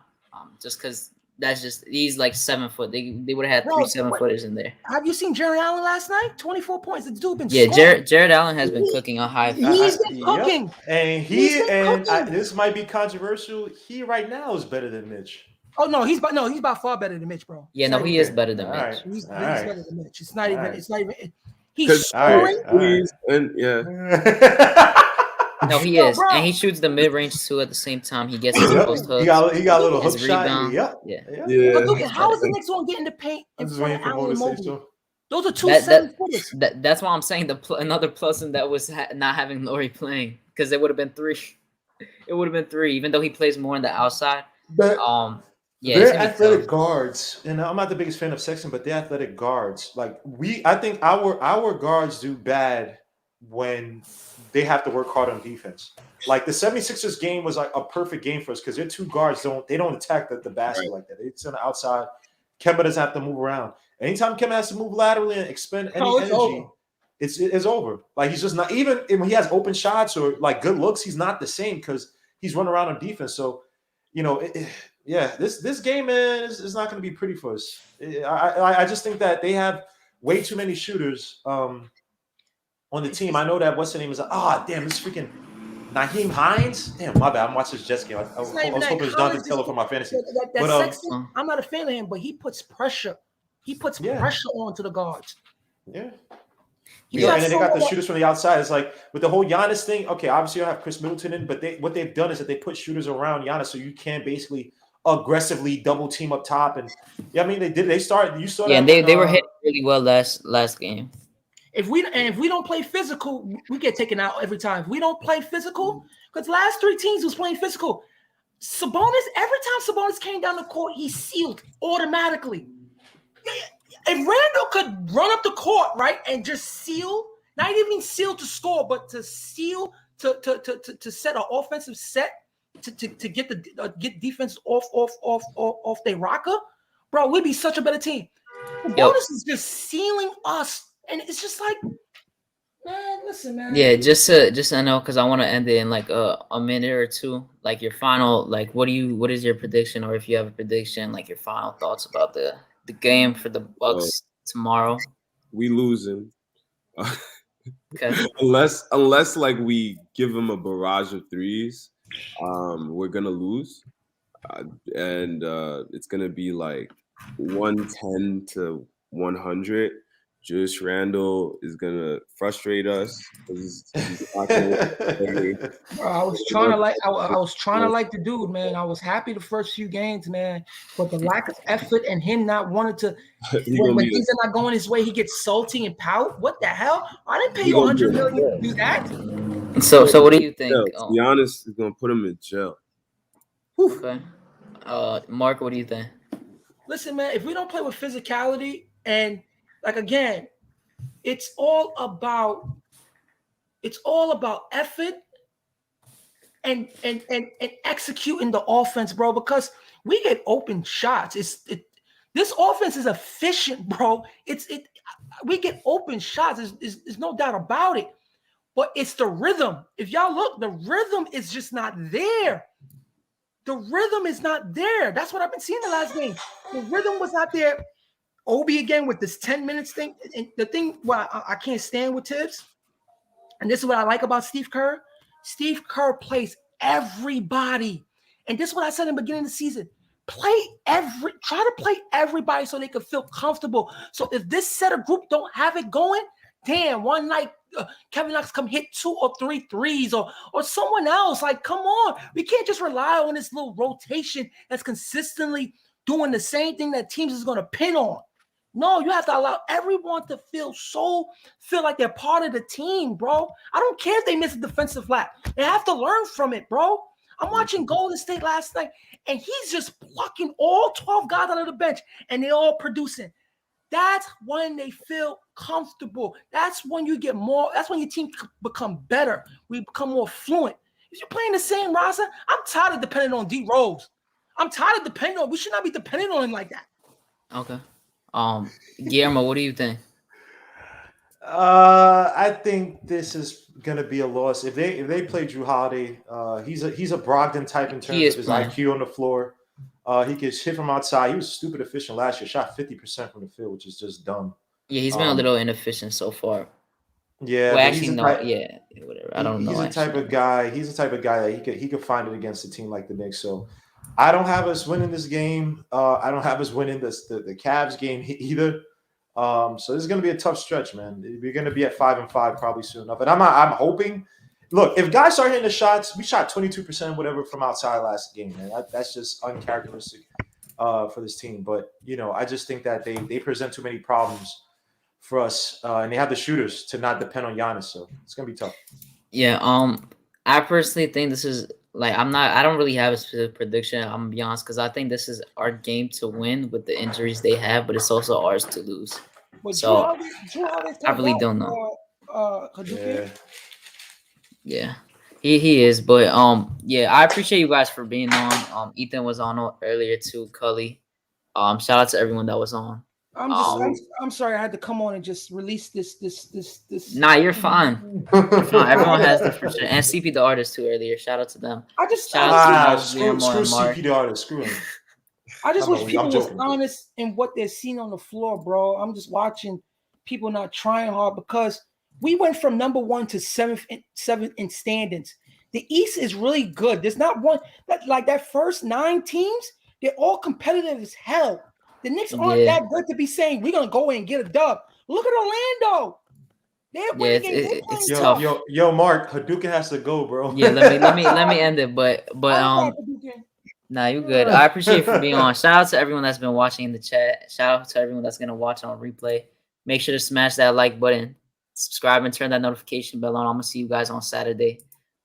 Shout out to Alton Lee, D Public Enemy, Heck Breezo, Stephen Fox, Sincere, Be Civilized, everyone in the chat. I appreciate you guys. Knicks Nation, I'm gonna catch y'all next time. Peace out. All right, man.